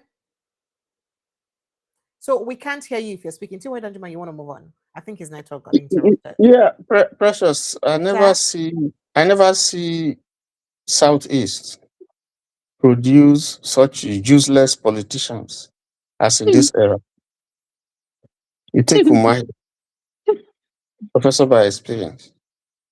The man way anytime where people they miss for Southeast, if you no look for Imo, you go look for Ebony. There's always a story. And he's still serving. And he still get more to the boost. Even if you go by the things when you don't talk, the man is supposed to be out of circulation by now. He has said that he's now very dangerous. He has said that if you come out openly to tell the public that you are very dangerous, the next minute you go see people they knock on your door to asking you to come and explain what you mean that you are very dangerous. They go search your house. You go draw attention to yourself. They go look. Now, apart from that, there are things when you don't talk that are very, very suspicious, particularly with regard to the Nilan engineers. Now, in first commerce, where even investigation they got, say they are dead. And there's so many other things that were on earth. When they produce the body, when they say they are dead, say they explain whatever they explain. When you won't bring the autopsy, when they produce the autopsy result, the part of this thing with skeletal remains where they bring, where they check and that of a woman. And among the Nilan brothers, there was no woman. The other things we are not going to talk here. Traced to his aides before they work for him. And when you have issues like that, up to today, the issue has not been resolved. The families, the dependents of those engineers who were out there to do their jobs, who went to Abakaliki, trying to supervise a project, an ADB project, that they were consultants. And it was clear that they had issues with the governor at the time, because he wanted to skim them out and take over. And those ones are saying, no, the reason why they brought us here is to be an intermediary between the government and the African Development Bank, where they sponsor the project, and to ensure that a good job is done. That disagreement unfortunately led to the disappearance of these people. If not a country, would be country, these things would have been resolved, because there are some facts that you can see, obviously, pointing to someone, and the person is still there and serving. Is a shame. And then you had the issue of the woman and some other women and some other men who do contract, and they said quite a lot of things before you now have this lady nurse. And if you go by the things that the man was saying, he was not there, according to what we heard. So how did you know some of the last minute discussions that the victim was having? Those are intimate discussions. How did he know? Who told him? Was he there? And why are these things always happening in his house? Why? And he hasn't resigned, stepped down for investigation, and they don't want autopsy. So you begin to ask, and that's the man who is representing you, who is speaking for you, who is doing roads. He's not ashamed. And the last time we heard, he was threatening some association that said, listen, this thing that happened over our daughter is mysterious. We are going to take it. We are not going to allow it. And you are threatening, and you're calling and threatening them. Only for the person who employed him to say he should go ahead. Like, I'm supporting you. Do more roads. Do more this thing. This is a criminal enterprise. You come out for there. And it's unfortunate that this man associates himself with Christianity. I think he says he's a deacon or pastor or whatever he calls himself. You come out from there. You go to Imo State with the Nene Jozu. You've heard so many things. Supreme Court governor had so many things about that one. And then from there, you go to Anambra or is it Enugu? I've never ever seen a time like this where you have governors who are so I don't know. That for lack of a good word where I go use. I don't think that this is Igbo people in their best elements. I don't think they are representative of the people. I don't think this is the best that they can have. Why for you to be anything, you must be a criminal. For you to be anything in the APC government, you must have a special credential as criminal before they can give you any position. Fine. That is why one of them has now been elected to be a DG for campaign. Because they are based on the same feather. They're based on the same feather. If you don't tolerate this nonsense that is happening, there's no way they will appoint you. Say, come on. It's because you are all of them are the chop from the same pot of soup. And this is very, very unfortunate. And I think that they're going to pay seriously for this. Now, if you go to the other man, Precious's uncle, I think that one don't deal overdue long time. Don't deal overdue. In fact, I be the president because every day they hold press conferences where the Zoga who don't even hardly see him. He holds press conferences, he threatens people, he insults people, he insults everybody, he insults Cardinal, he insults Obi, he insults Atiku, he insults his master, his former master, that is Amici. He insults everybody. He speaks for River State. I'm the person. I'm the state, like Louis XVIII. I'm the one that will determine the vote for a whole people, a whole River State. One man. The Precious brother you they talk so. Now Precious brother you they talk about. Now Precious I carry uncle give you now. They vex. But now they carry brother they dash me since they keep quiet and no talk. Nobody will never insult. You don't insult. You don't insult JJ. You don't insult your wife. You don't insult Odili. You don't insult Ohaneze president who took care of him. You don't insult everybody. You don't insult Amici. There's nobody where you don't insult. We never insult. You don't insult everybody. But when he was governor, nobody would take to him. But now someone else is governor, won't let the person make it doing job. That's how the Igbo people say it. So, and you can't be in APC and at the same time be in PDP. This is the first time we're seeing it happen openly. Nobody's talking. Nobody can do him anything. So if you put all these things together, and is an Igbo man, what I like is an Ikwere. If you put all these things together, you go see, say, we have never seen this kind of nonsense in the Southeast or even in the South. If I add the D7 joint put, we haven't seen this kind of nonsense. It has never happened. And if you look at the national, we haven't seen this kind of a thing, even under military dispensation, where one person go try to put everybody inside their pocket and tell them to go to hell. That every politics is fair. I'm going to fight to finish. I'm going to wrestle them to the end. I'm not going to be. You want me to be happy that the opposition is in problem? Who? So, are you the president of APC or president of Nigeria or president of Yoruba land? Because we must begin to interrogate this. And when you do these things, you are putting the Yoruba people in a very, very bad light. You are spotlighting them in a very, very bad light because not every Yoruba person agrees with what is happening. Look at the strategic offices, important offices in the country, in spite of federal character. You put your own people, not even you. I won't even say Yoruba people. His own people, his own cronies, not Yoruba people, because there are Yoruba people who he has not favored at all in this thing.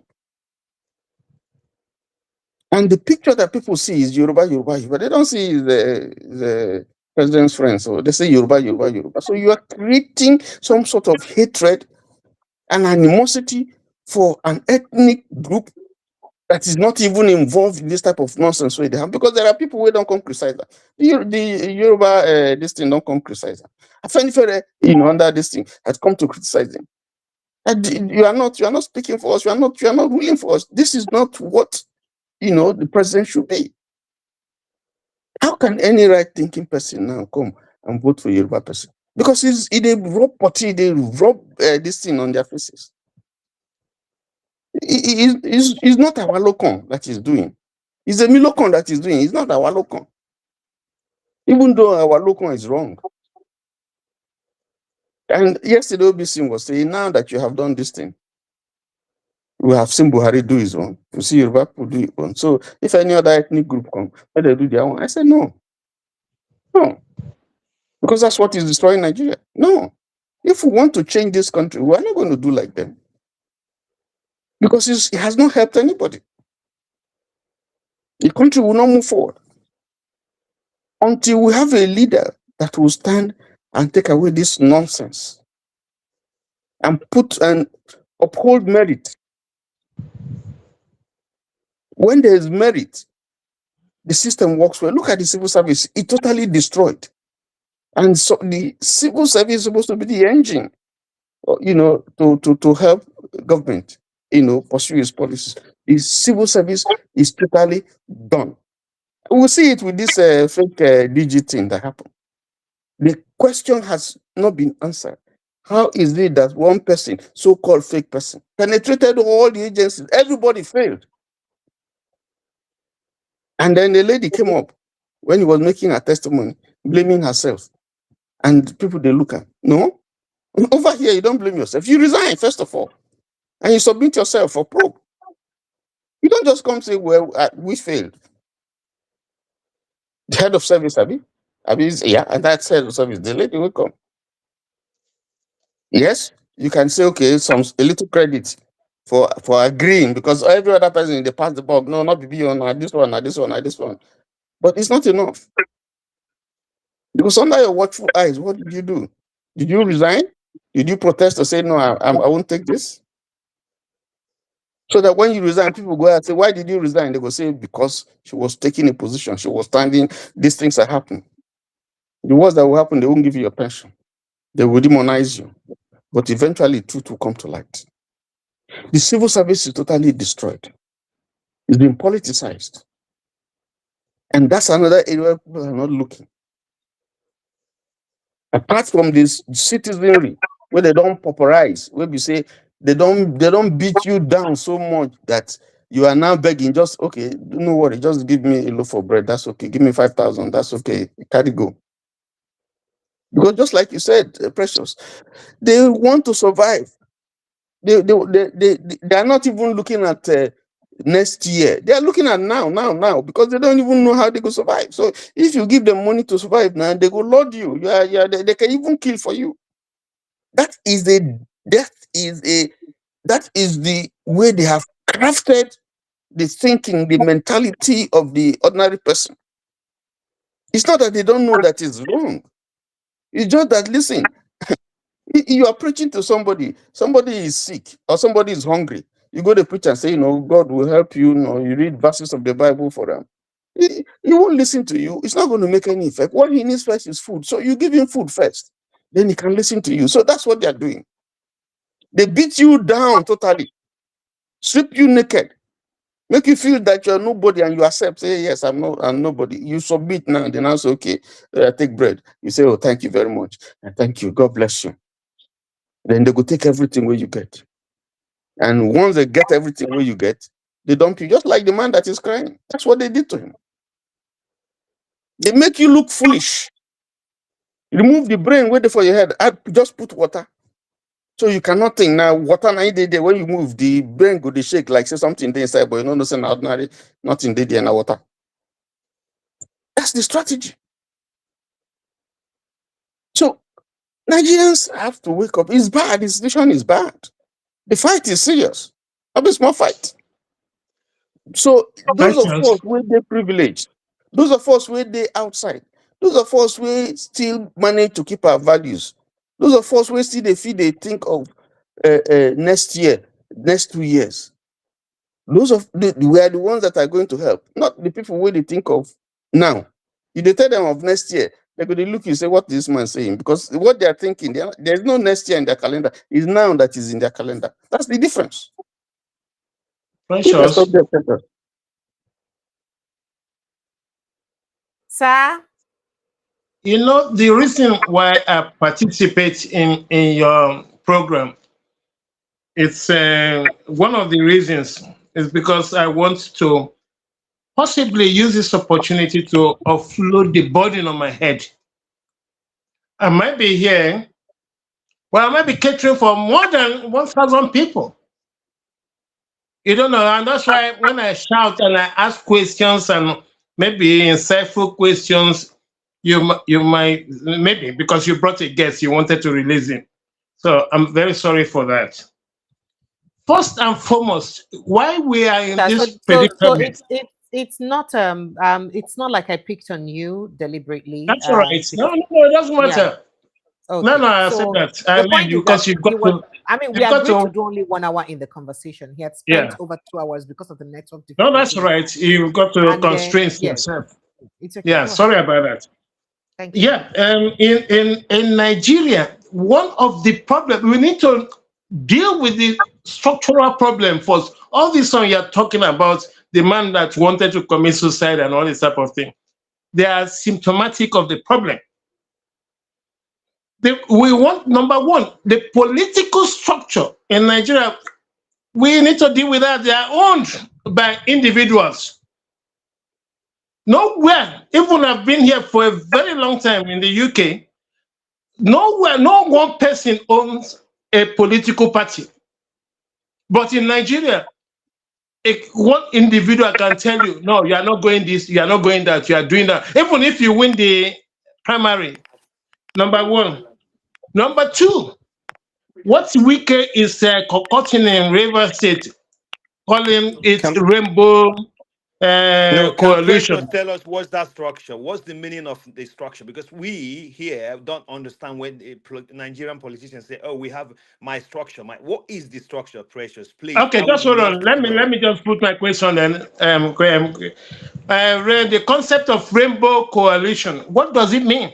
Does that mean you want to gather all the political parties under Rainbow, or you want to say, okay, this political party will not stand against this candidate?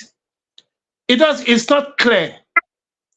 And then number three, Wike and Onaiyekan. I think Tinubu is using them for strategic reasons, and they will clash after. Maybe if Tinubu manages to win the election coming, then Wike and Onaiyekan will clash. Then the last one is all this media chat Wike is bringing almost every month or every other week. Shouldn't that be the work of the Minister of Information? Why is Tinubu allowing Wike to be his spokesperson? That's all my question tonight. I will stay up to see how your listeners react to it. Thank you very much. Yeah, before Precious, I would want, just to back up what you said, my brother, I want Precious to help me because I get lost and confused every time I listen to Nigerian televisions. I hear politicians come on TV and speak. They talk about their structure, my structure. Wike has been fighting with Fubara about structure and whatever the structure is. For me, if any one of you could just explain it, because we don't understand. Nobody owes anybody. Okay. We believe in that everybody has one single vote. And when people say my structure is going to deliver, like a Edo State governor said, my structure is going to deliver, is that 1 million or 4 million votes? I don't know how many votes he said Edo people are going to, he's guaranteeing that. What does that mean in principle? Precious, See, please. it's a very simple question. And a very simple answer. When they say their structure, it's more like their followers, people on their payroll. People is like people on their payroll. People when they ask those people to jump, they jump. When they have those people to sit down there, they sit down there. So those are the people they place in strategic places, which Okay. if they have anything they want to do, they tell those Mm-hmm. people go and do this, and they go ahead and do it. More like, Mm-hmm. let me put it another way. Sometimes when you Mm-hmm. hear speaking of ballot boxes and all that, those are the Yeah. people. When you hear Okay. they want to rig an election, they want to deprive people from voting, those are the people. Mm-hmm. Like Okay. what happened in River State during the 2023 election. Mm. Those are the people that carry out those things. When they say their structure, those are the So people. the so structure of It's like a criminality, follower. right? Huh? Criminals, right? That's the structure. So Criminals. you said it, so it's not my you said it. So you asked of structure. I just Well, told. I'm explaining. I'm interpreting what you just said to me. If you're, No, but I didn't use my mouth to say criminals, but you say well, criminal. that's what You're it the one. is in But I just principle. you. Let's call a spade a spade. That's what it is. Because Yeah, let me. so I want you to go but further. I I want said you to go follower. further. Can I ask you So I said further? Because follower. you Those are said the people so the that they structure you instruct. have. I'll just give you the answer to the structures. So when they're No, telling I you want you to help me. structure. Yeah, go on. So Can you you hear said me? it all. You said it all. He said people on their payroll. So Yeah, there was something about, I think Rivers people are about 8 to 9 to 10 million people. Let's put it that way. I believe if everybody in River State, if 8 million people in River State are on weakest payroll, there wouldn't be any hunger in Rivers. There wouldn't be anyone suffering in Rivers. So basically, if from what you just said, if they're on his payroll, and they are now automatically his structures, meaning he's bought their vote, he's got them in his pocket, and will do with their votes whatever he wishes to do, and give it to whoever he wishes to give it to. And I can tell you, during 2023 election, BBC had a number, a vote counted, verified in River State. It was when he was announced, it was a different number that was announced in that is it. collation center. So it's those people, those followers, those people they Yeah, say my structure. Those are the yeah. people they use in doing those dirty jobs. They're not 8 million people. They're not 7 million No, people. it cannot buy the whole state now. It cannot get the whole people, the whole of the River State people into his pocket. The So ones why it is he can. why is he so confident that this man is And so, because his he believes, impunity stinks? listen. Because he believes that he has those people can do the jobs, who can do the job for him. So that's it. So I just give you a clue so you know when they Okay, are can saying you ring? Okay, Let me ask you another question. Let sorry, me can ask I you tell another both of question. you? Go on. Can I tell both So of now I you want to why ask we this question can? before you answer. Can you ring Okay. election? Can you rig election in Nigeria, whether you're a governor of a state or you're a local government chairman or something, somebody in power? Are you able to rig election without working with the INEC officials? Do all of them when they call it structure, those are all the things they you call have that structure. power? Is it Those are how they Yeah. call it structure. planning What on they where have, INEC people they officials? have voted over. Sorry? Look, I didn't quite hear look. you. I Sorry. think what I'm hearing now is based on ignorance. Sometimes when you have the like River State where I come from, where Wike says he paid for all the houses of assembly or house of what they call them, people that are meant to impeach the governor. So do you think they will vote against him? Because what will happen is, where the rigging takes place is the State Coalition Center. And nobody has even devised any means yet to check whether whatever result they come from the wards and everything arrive at the State Coalition Center is correct. If we don't get that one right, you will see governors making frivolous claim that you can deliver 10 million, 3 million, 6 million for the president. Correct. How do you know? Correct. When it is one vote, one man, one vote. Yes. You guys, it seems you guys do not understand. We shouldn't be going back and forth on this. It's a very simple and it's a very straight answer. When they say structure, these are people. They put these people in strategic positions, locations, and all that to carry out this job for them. You get my point? So, and these people are in their payroll. If they ask these people to jump, those people jump. They ask these people to sit down, they sit down. And if these people, like, okay, let me give you an example now. Like the man that came on air now to say I was crying and everything, what I put on him. That man was part of them. That man sold his property, sold everything. I say he must have been part of the people that carried out the mails from CNN. So let me finish. They finished using him, they dumped him, and he's not crying. So that he was part of them, he supported them, he campaigned for them and everything. So those are the part of the stuff you're talking about. It's like a follower.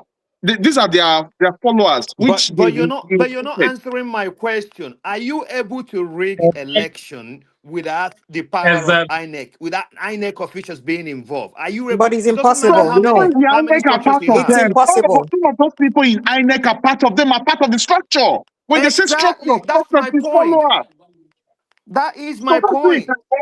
That's what I'm saying. I've said that to you. Now, when you say structure, and I said this is the meaning of structure, more like followers. Followers they have, the people they've created to follow them, which they put in different positions they want to put them.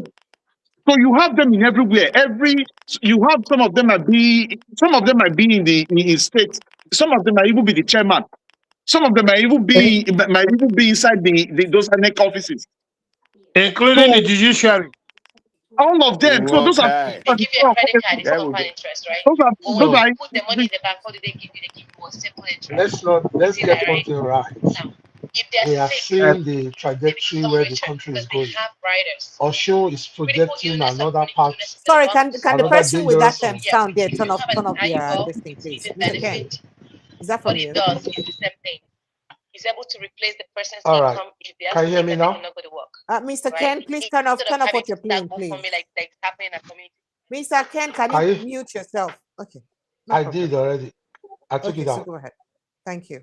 Go ahead. Yeah, okay. so we're still all right. So if we're back, if we're done with this conversation, I want to quickly play you guys more updates. So there's been evidence, or somebody has come to give accounts that the fake agency DG, he paid, I think, 400 million to secure contracts from the fake agency DG to kill himself.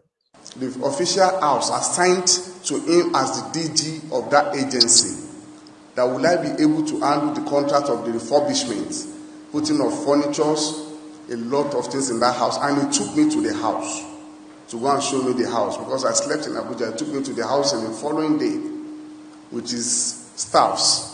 So around April thereabout, around April 2025.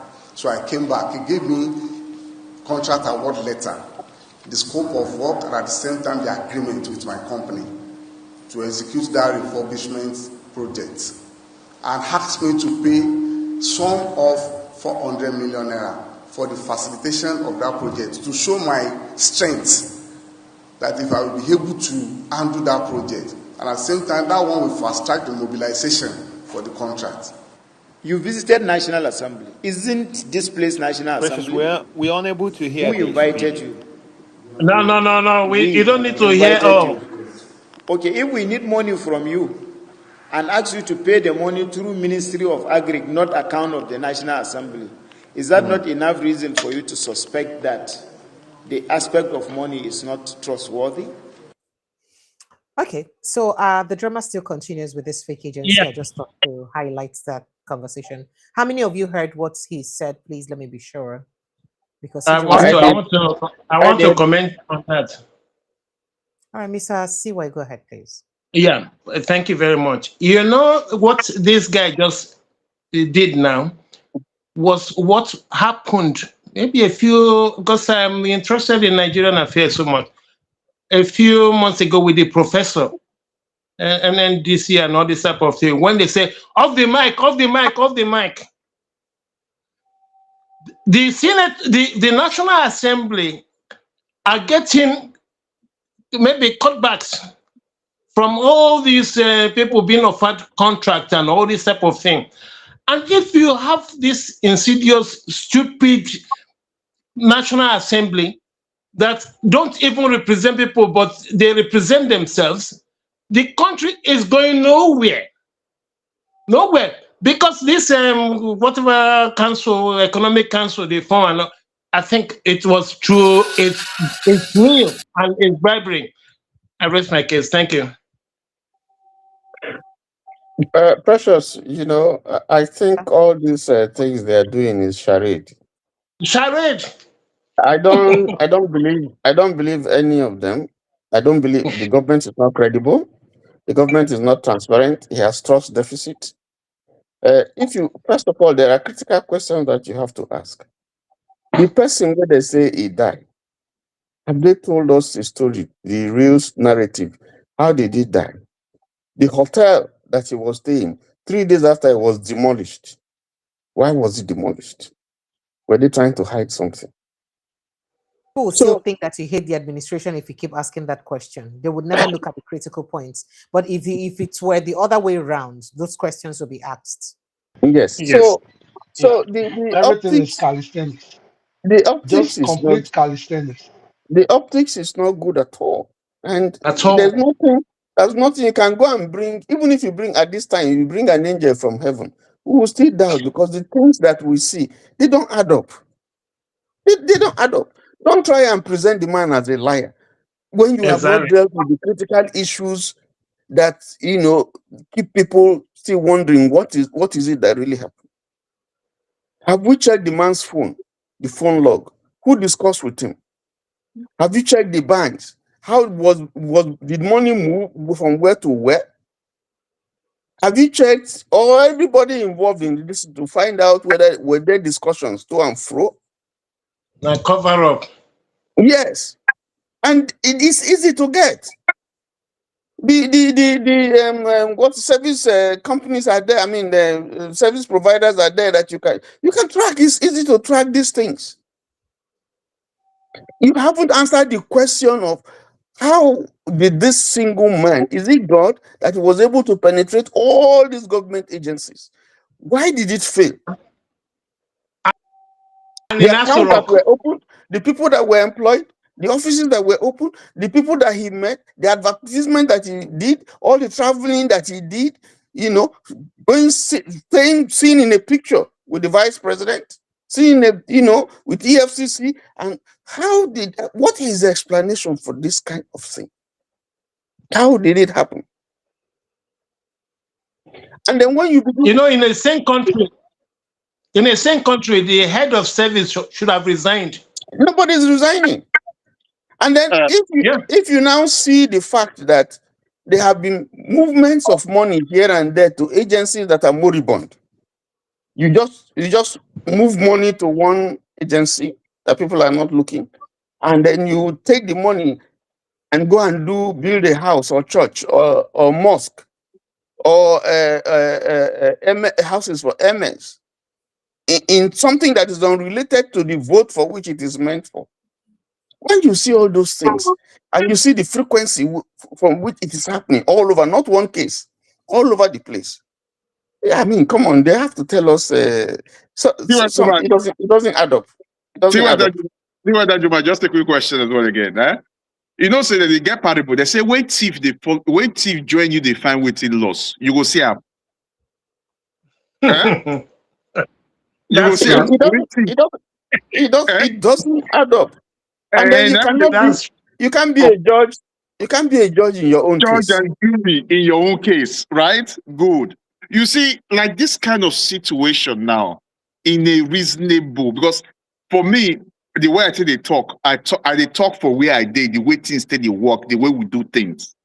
In a reasonable society, when this kind of allegation comes up, what thing will happen? External body will come in, a probe, investigation will start. The government will not be involved. Everybody involved, all of them, they will be suspended. Correct. That area become a crime scene. Everybody is suspended till further notice until the investigation is finished. The team that will investigate it, until they finish the investigation, gather all the evidence before they will bring it out to the public. But what we have, like we talk about the other way saying call from a boy just now, we they talk about. Sometimes it could be judicial inquiry. Hold on now. You do bad finish. Now you do bad for you. Something happen for your own house. The same you call the grant press conference. They tell people they try to if you see what did happen, he was trying to redirect the investigation. He is not trying to like direct the investigation where the investigation should go. So likewise with what is happening now, they doing everything is not being covered up. And they are trying to mislead the public opinion, trying to mislead everything. That is where I have the problem when I keep saying that Nigerians should wake up. But the day or the mainstream medias, because which I keep saying that the mainstream media still have questions, still has answers to answer to Nigerians. Because you see this kind of stuff now, the mainstream media should have continued to hammer it on Nigerians every day. It will stop until that issue is resolved. How the investigation is going, the medias will be updating Nigerians, but we do not have that. Not only that. Hello. Sorry. How do you know how many of such agencies exist that we don't know? Hello. I think we have to be very, very frank here. Mm-hmm, yeah. Where something that touches on the presidency, and rather than the president saying, "No boy, step down," the president is even saying by his action and by his speech that there is nothing to see there. So why is the ICPC doing anything? Okay. You have the same person who has an issue, who is involved in this thing, rightly or wrongly. You have already concluded, even before. So why are you setting up ICC? Because the same person who is being accused, you have placed him to be chairman of some organization like that. Meanwhile, he has a case to answer. You have not said, boy, step down. There have been so many issues around you. Step down. And if we investigate all these things and you're okay, you come back. That is assuming that the man himself doesn't have the conscience to say, make I step down. I don't want anybody to mess my name. They try you find waiting loss. You not go scam now. You're not going to dance around the house. You're not going to dance around. Now we can I direct this question to Precious, please? Precious, is it possible to bring this any of these people in government to your show? I've invited several of them, but some of these things. No, they won't oblige. Sorry? I've been trying my best, but most times they won't oblige. Okay, that's okay. That's okay then. Because when some of them come here, they go see woto. Let me say go come there, they go see woto back and forth. They might have justifications, but you don't know. Let us have an open mind. Say the last time a spokesman of one of the political parties where P2B was, when he came, he was rushing us like he had the hot jam in his mouth. He didn't want to come because he knew that questions were coming down for him. And he was just, oh, I have 1 hour, I have 2 hours, I have to go. He has to run away. The thing I'm saying is that let us look at the trajectory of what is going on. You are rewarding somebody that has like 3 accusations back to back in 2-3 months. Instead of you to say, step aside, let's investigate, you gave him a role to go and be forming state police. You brought him to State House dinner. You gave him a role to say something. Like I said, let us stop looking for what is not missing. The head of the government is as complicit as all those working for him. And there's nothing anybody can do right now. He will not budge because that's the way he has built his empire. He's built his empire with people who have questionable characters that he can show them the book and they fall into line. So how do you want him to remove them and then start bringing people who don't have anything to offer? You must have something in your cupboard for you to be on that government, and that's only the No, way he operates. the reason why I asked that question is because so that Precious will bring them out so that we can de-tribalize them. We can de-tribalize them because if we don't de-tribalize ourselves, we are moving nowhere. Can I You can know, I Brother, chip in? brother Benny, it's been can said you Can just often. take time, please, to avoid this back and forth, please? It's And been when you're said not often speaking, and please on. mute yourself. It's been said often and on that you can you can't wake Eh, up a man who is pretending to be sleeping. You can't wake him up. That is the truth.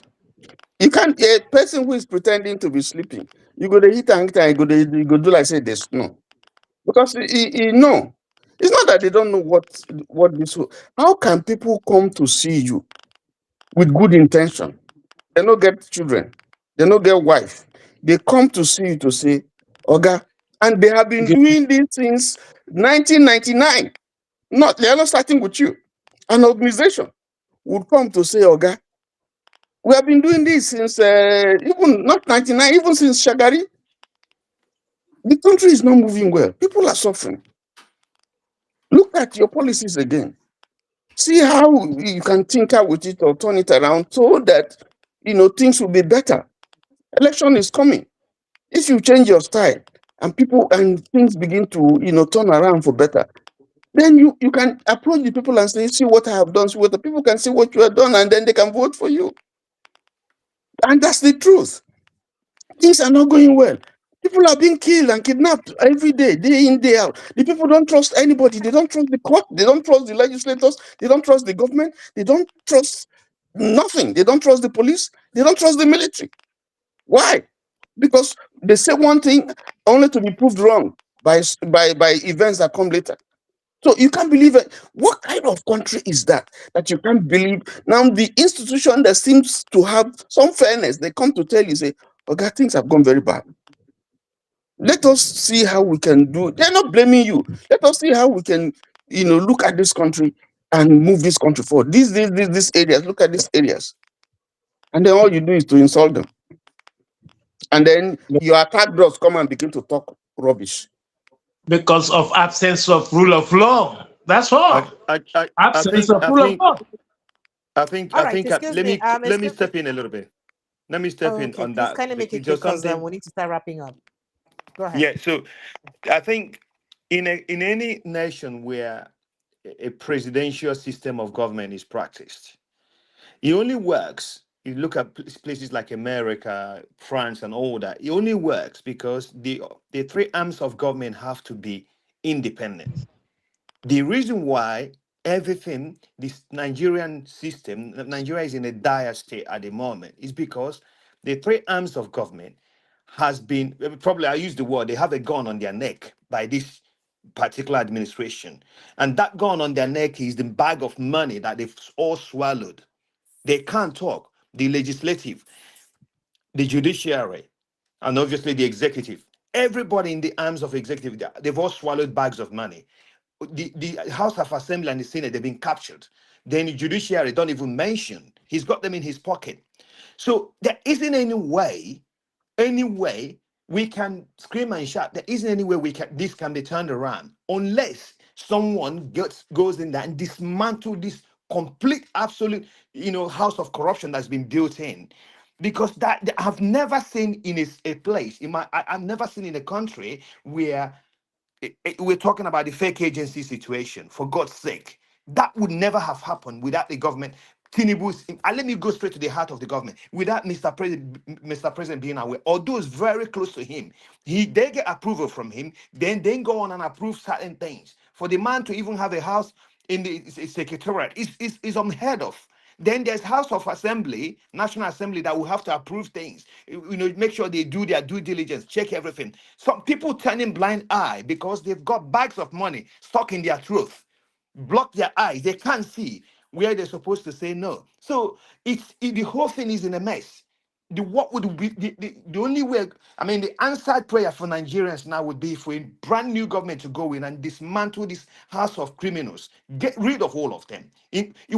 Complete is like sanitation. Turn the house upside down and clean it up from the bottom to the top, because he's in a mess right now, and that's where I see that's where the problem is. It lies in the heart of the arms of government. They can't function. Tinubu can entirely do whatever he wants. He can make a law tomorrow and say everybody must come to Aso Rock and bow down before you can eat, and that will happen. I can tell you that will happen because he's got everybody in his power to implement it. The way he lived, he governed Lagos.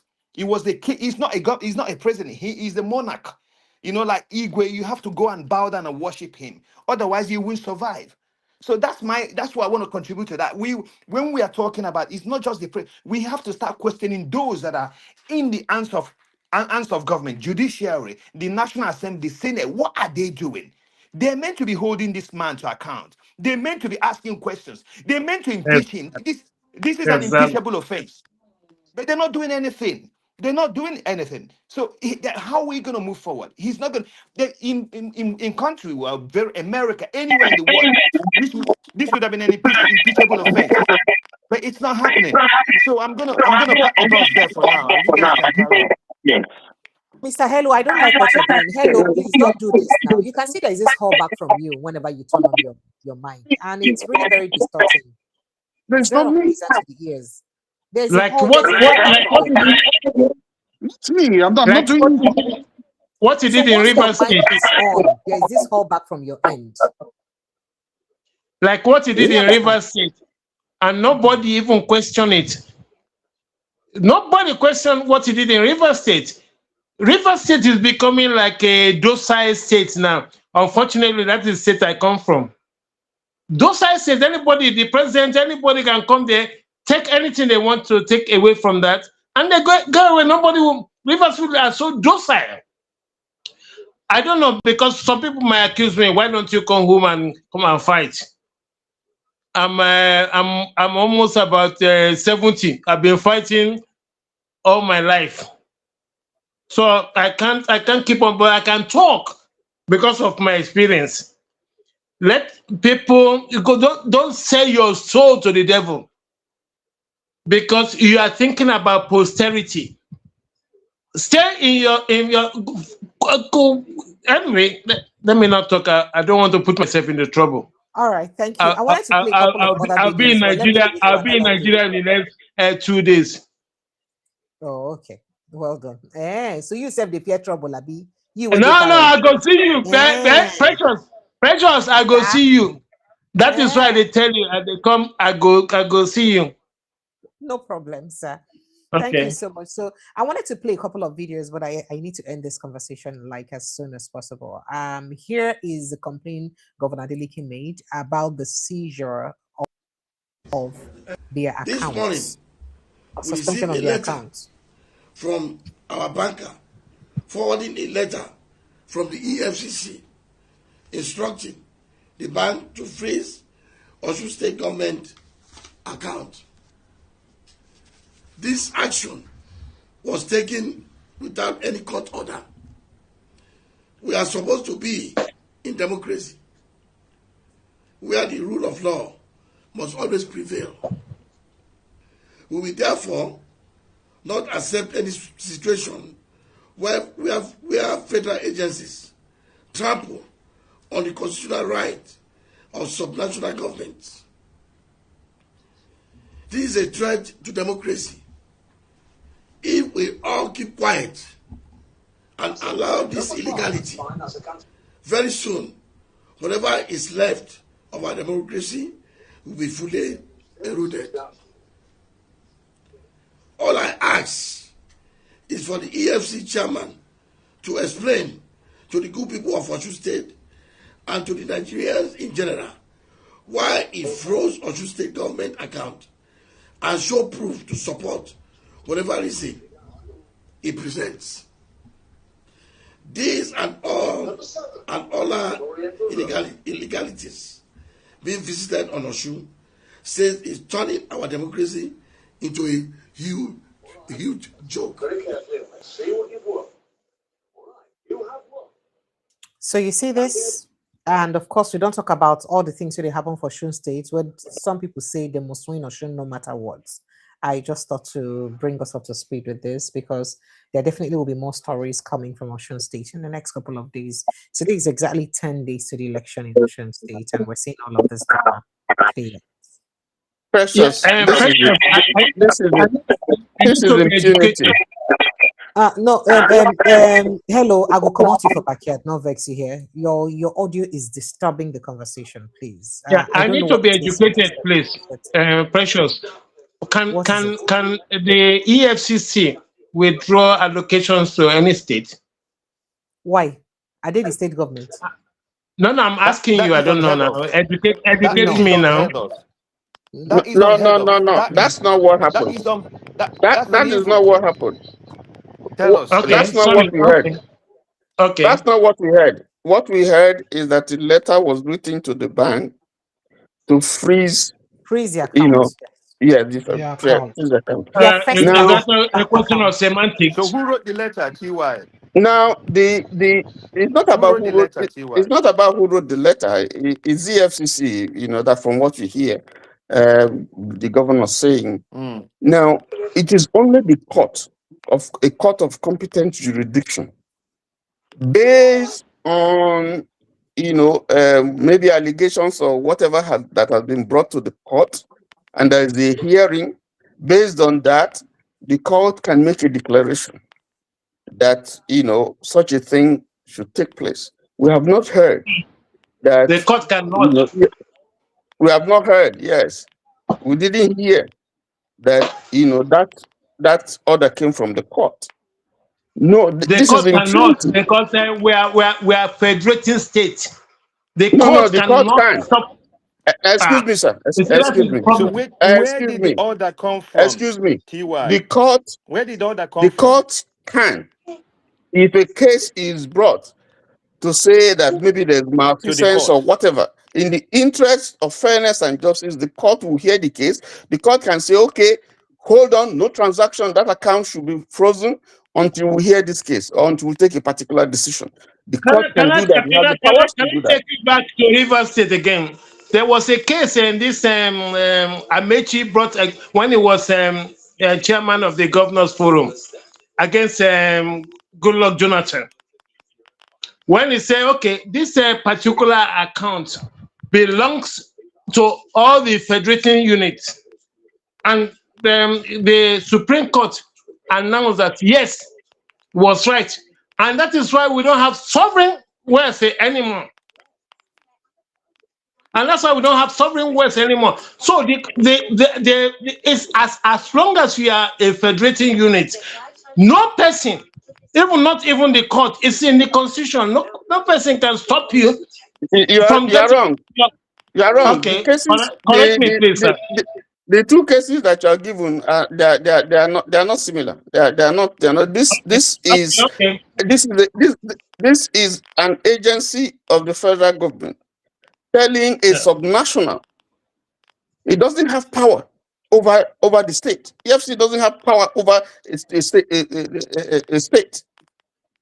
So it's part of a federating unit. EFC doesn't have that power. The constitution doesn't give the EFCC that power. You are not dealing with an individual. You are dealing with a state. The resources of the state. Where did the order come from? Where did the order come from? It doesn't matter where the order is coming from. It's not coming from court. It's only the court that can give that declaration. And so far, exactly, that's what I'm saying. That's what I'm saying. So is illegal. What EFCC is done is illegal. Exactly. From that Yes, standpoint. that's what we're saying. From that It standpoint, is the court. so it's If political. the EFCC Oh if my the goodness. EFCC has any issues with I- the state government account, Imagine the impunity. if he has anything to do, if there's anything within the EFCC statute that empowers it to investigate this situation, they have to go to the court. If they want the account to be frozen, they have to go to the court, Exactly. and the court will look at the case and take a decision. That is not what we have heard from what the governor is saying. Maybe we haven't heard from EFCC because it takes two to tango. We just heard from we just had the governor's side. We haven't heard from the EFCC. But again, the optics is not good because there's an election that is coming up very soon in that state. So anybody just looking at it from the surface, you would read political meanings undertones to it because you are trying to emasculate the state. I align with you. You are very right. Correct. You know, because they are desperate to get that state. They have said so. So this is part of the strategy to make sure that the resources that the state needs to run its organization, whatever it is, is not there, and maybe cause an insurrection. Because when the government now fails to do what it's supposed to do with those funds, the people will go rioting. The people will say, "Oh, you have failed." So this is part, and it keys into what the president said when he said that all politics is fair. All politics is not fair. So are we in a very precarious why you've been position? interrupting too much in conversation, so it's Okay, sorry, I go sleep. I go sleep. Good night. No vex.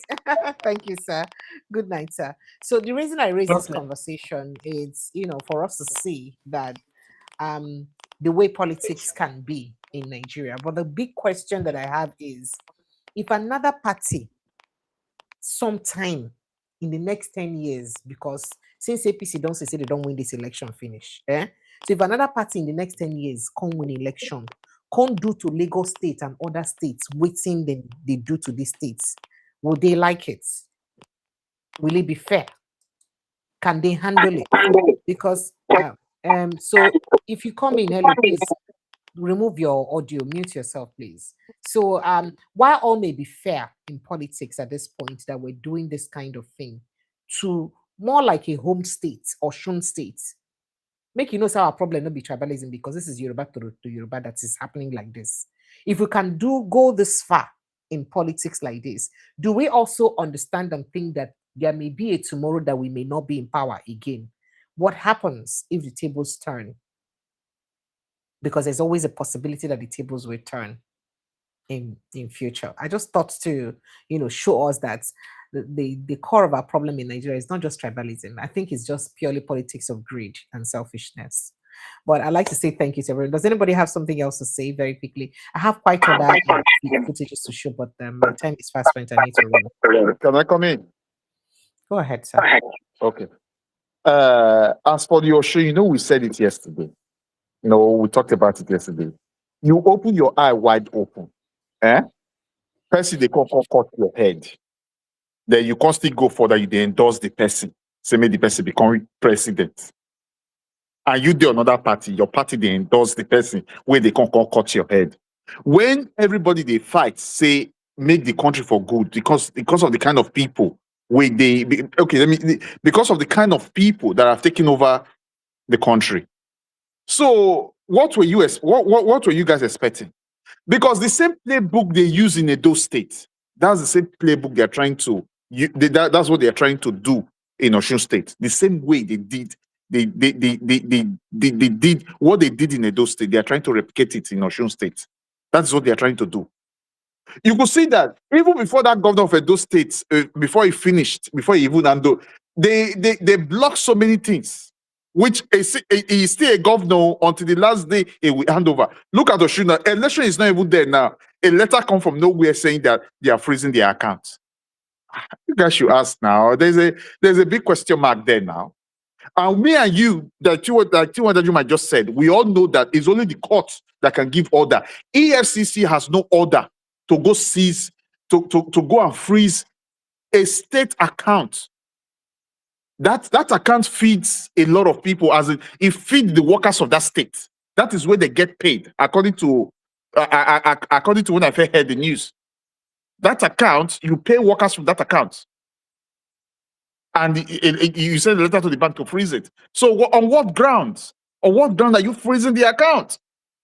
So if that's what I say, if the country is a functioning society, is a country that works, the people that said that, the people that sent that letters and everything, all of them were supposed to be behind bars and start asking. They will be investigating them, asking them questions. How come about it? So this is why I keep saying the people, they all need education. They need to get themselves educated, because the way things are going, they do things as if they don't care. As in, anything can happen, anything they want to do, anybody can. They can do anything they want to do, and they will get away with it, and no question asked. As far as the body language of the top, saying that all things according to him, all things is fair, and I don't know where they says all things in fair, where it is in the Nigerian law. Even the Nigerian constitution, they are even talking about now that it's not good enough. The constitution, that constitution does not say that you can do anything and you get away with it without consequences. So the constitution does not say that, because these are just them doing what they like, because they feel that nobody can question them, because Nigerians are not talking, Nigerians are not questioning them. Again, this is coming from Aso Rock. This is Tinubu's handwriting all over it in Osun State. Like he said, he's keen to make sure he gets Osun State so that he can use it for his his structures, as whatever they like to call it, in 2027. But I tell you something. This is a test of the medicine. It's just a tip of the iceberg. What's going to come up in 2027? This man is willing to do whatever it takes, whatever at all costs. Just like he said, anything is fair. Everything is fair. So I've never, every day, Precious comes up with what is it, like every day one abomination, every day one atrocity. There's always one thing Precious will throw in every day. Is this a country? The most You have started, though. Am I the one who makes the news? ever. Why are you doing this to me now, brother? I don't know. I don't know where every day. It seems like every day you've got something that would throw every one of us off. Like the most unlawful government ever in the history of this nation. I'm telling you, I've never seen a government that breaks the law, that has got so much impunity about it, that which this Tinubu government does. Everything, River State, and we know about the state of emergency. He broke the law. That was illegal. He never should have done that. That was something they used that opportunity to siphon money from River State so that he use the bank it for election.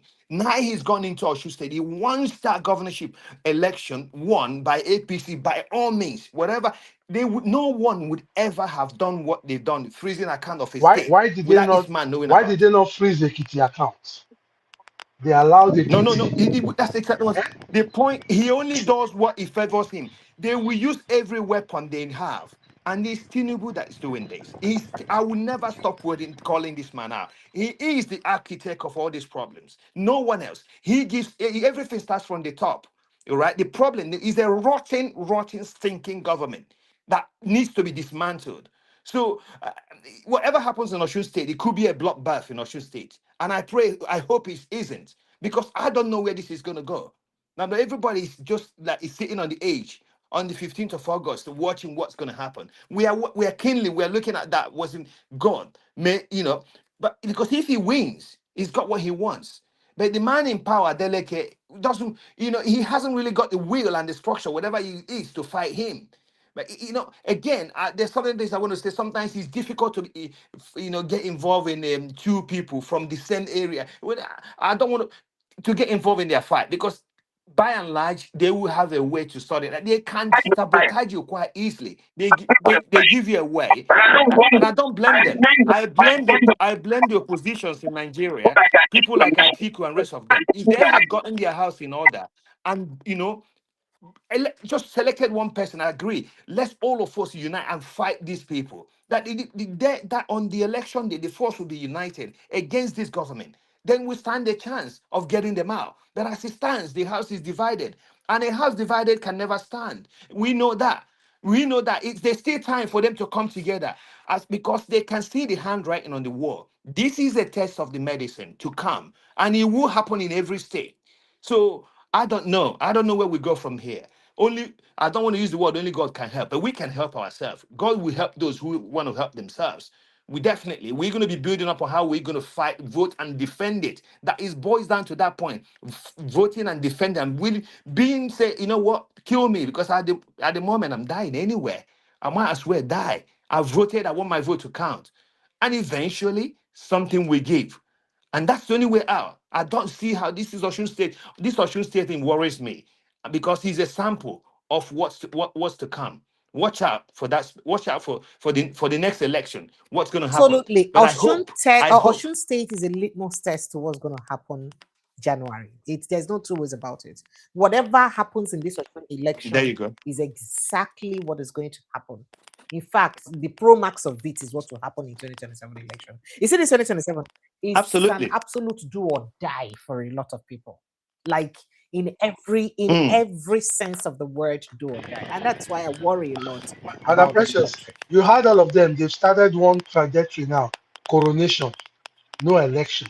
Coronation, that's the new word they are pushing out. 2027 will be a coronation. Yeah, you're right. It's not going to be an election. So the reason I'm worried about this is that for an administration who's already in power, who's coming for a second tenure, you have the best. In fact, you're in the best position to win the election if you do the right thing.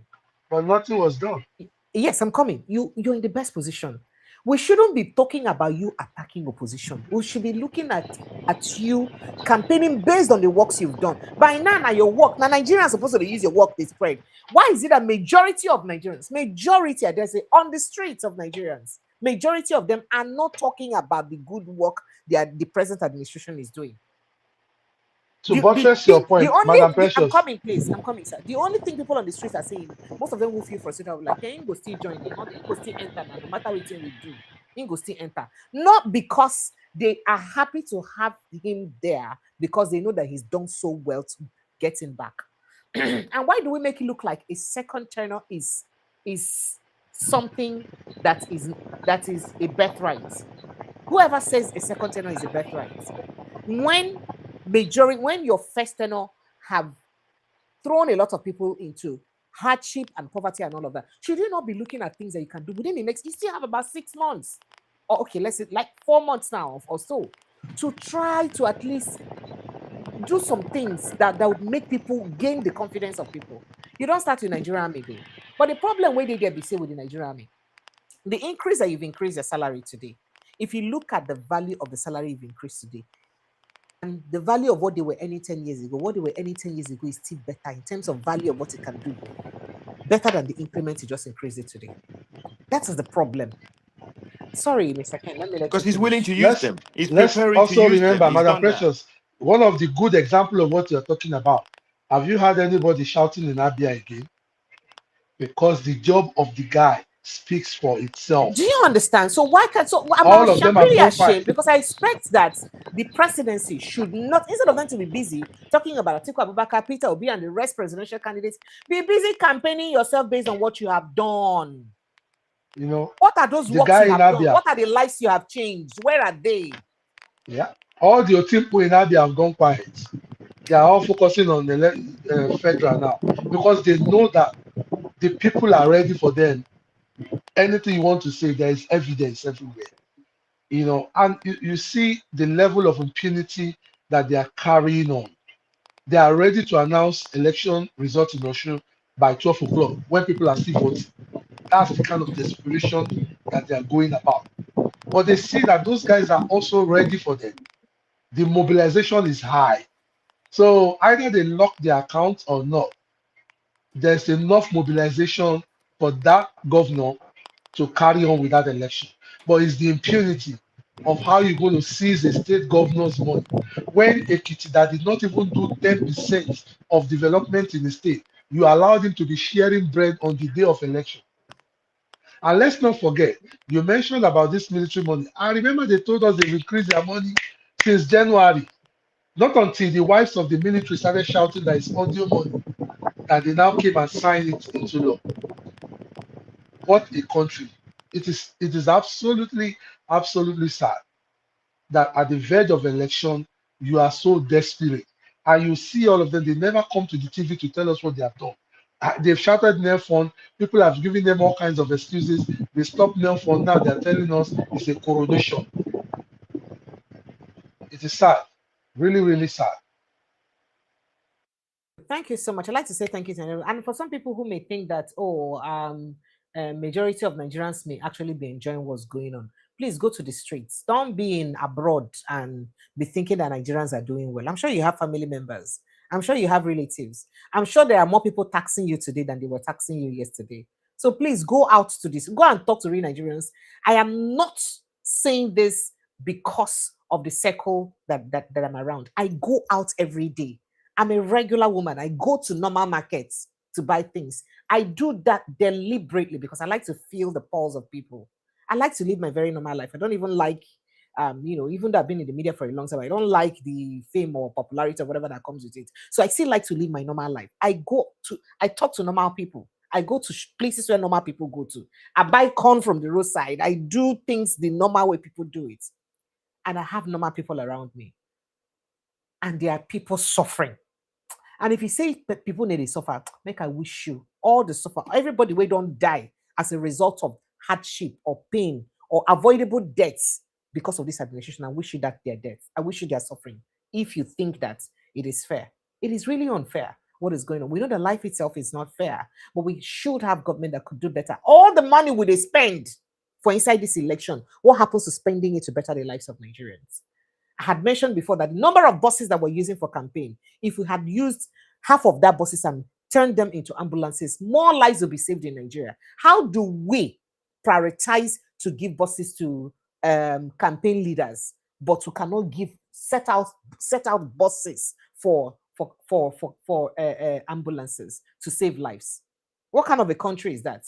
We prefer politics to saving lives of people, and then you come here and tell us that it is fair because this person is very grounded in politics. That is inhumane and wickedness. Because at the end of the day, it's the commonwealth of everyone. People are dying of hunger. People are dying. If you know the level of simple sicknesses. I was in a pharmacy just on Saturday to buy some drugs. And the pharmacist was lamenting to me what he's going through. That there are people carrying prescriptions that they have been given to them 3-4 months ago in the hospital. They come to stand in front of his pharmacy and look for people who buy drugs and go back and they beg them, "Oga, can you help me buy this drug?" That is what is happening in Nigeria. And you stay wherever you are. May those people's lot befall you. May everybody who is going through a lot because of the hardship in this administration, may it be the portion of you and your immediate family. So that you understand. If curses work, may it work for you and your immediate family. Amen. May you not, Amen. if people were not able to see tomorrow because of things that has happened in this administration, may it be your lot and that of your loved ones. So that you understand the pain of others. How are you listening? It's just painful.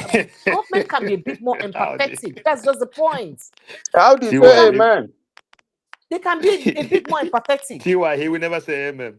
How can we have a country that things have just gone as bad as it is? And the only thing in our mind is election. And then even men of God come to tell you that things are hard. And you blast them. See what Zechariah said this afternoon. See why Danjuma, I don't know whether you hear them. In talk say not be Reverend Onayekan, I even leak with the conversation when they get with Tinubu. Say now the presidency now cut out excerpt of waiting then like for the interview bring out. When Onayekan comes here, you can't talk say no, this they change the narrative of waiting we discuss. Make I don't talk my own side of waiting we discuss. Precious. Apart from that, the press. Apart from that, the press they there. There was press there. That's what I'm saying. No, you don't understand. From what the press covered, according to Zechariah, the presidency cut out except of the one that suits them and published on social across the media.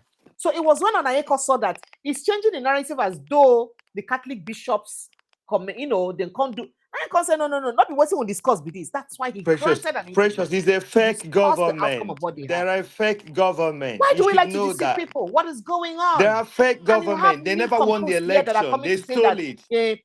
Nobody's saying anybody will not come back. And I've said it before. If it is my father that is if it's my father that is stopping the growth and causing death and pain to Nigerians, may my father die again from the death he's died before. May he die again. It's painful.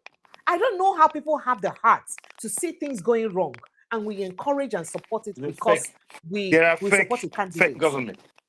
I don't care. At this point, I don't care anybody who rules Nigeria. I don't care if you're from Afghanistan. Let this country just be sane. No. A lot of us feel concerned because we have been directly affected by what is going on. Directly. Yes. That's why we feel concerned. Yeah, our pocket is feeling it. So not because we are carrying a lot hate of burden. a particular person. I know anybody before from anywhere. What's it concern me to hate anybody? This is not about tribalism or anything. Is any man from River State contesting election? It's about having a fair system of government. That's what it is. A system of government that will be fair to all.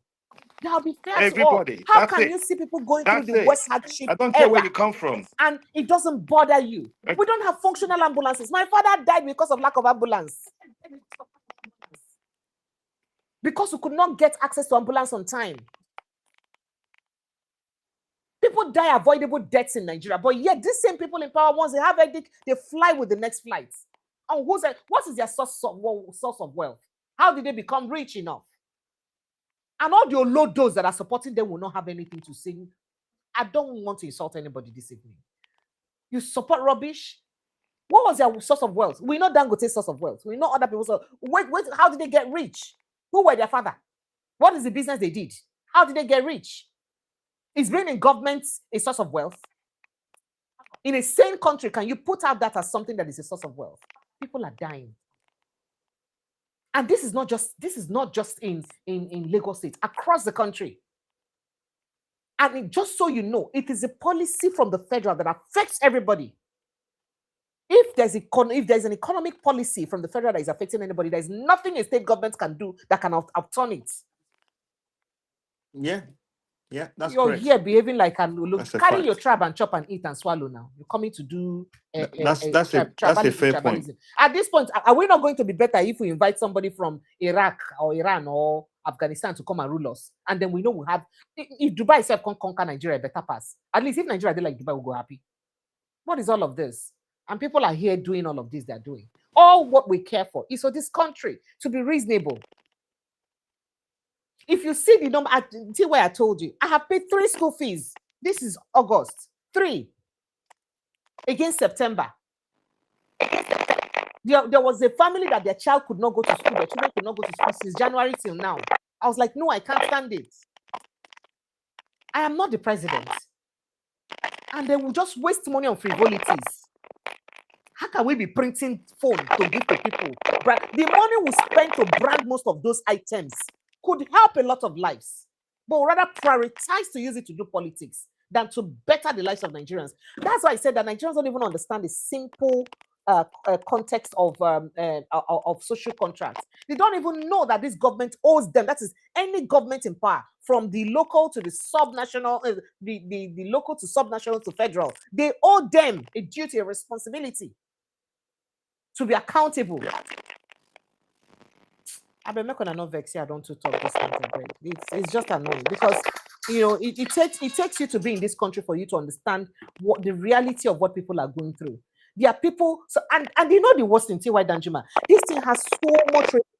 Mr. CJ, please help me mute yourself. I don't know that how back I'm having there. Please mute yourself.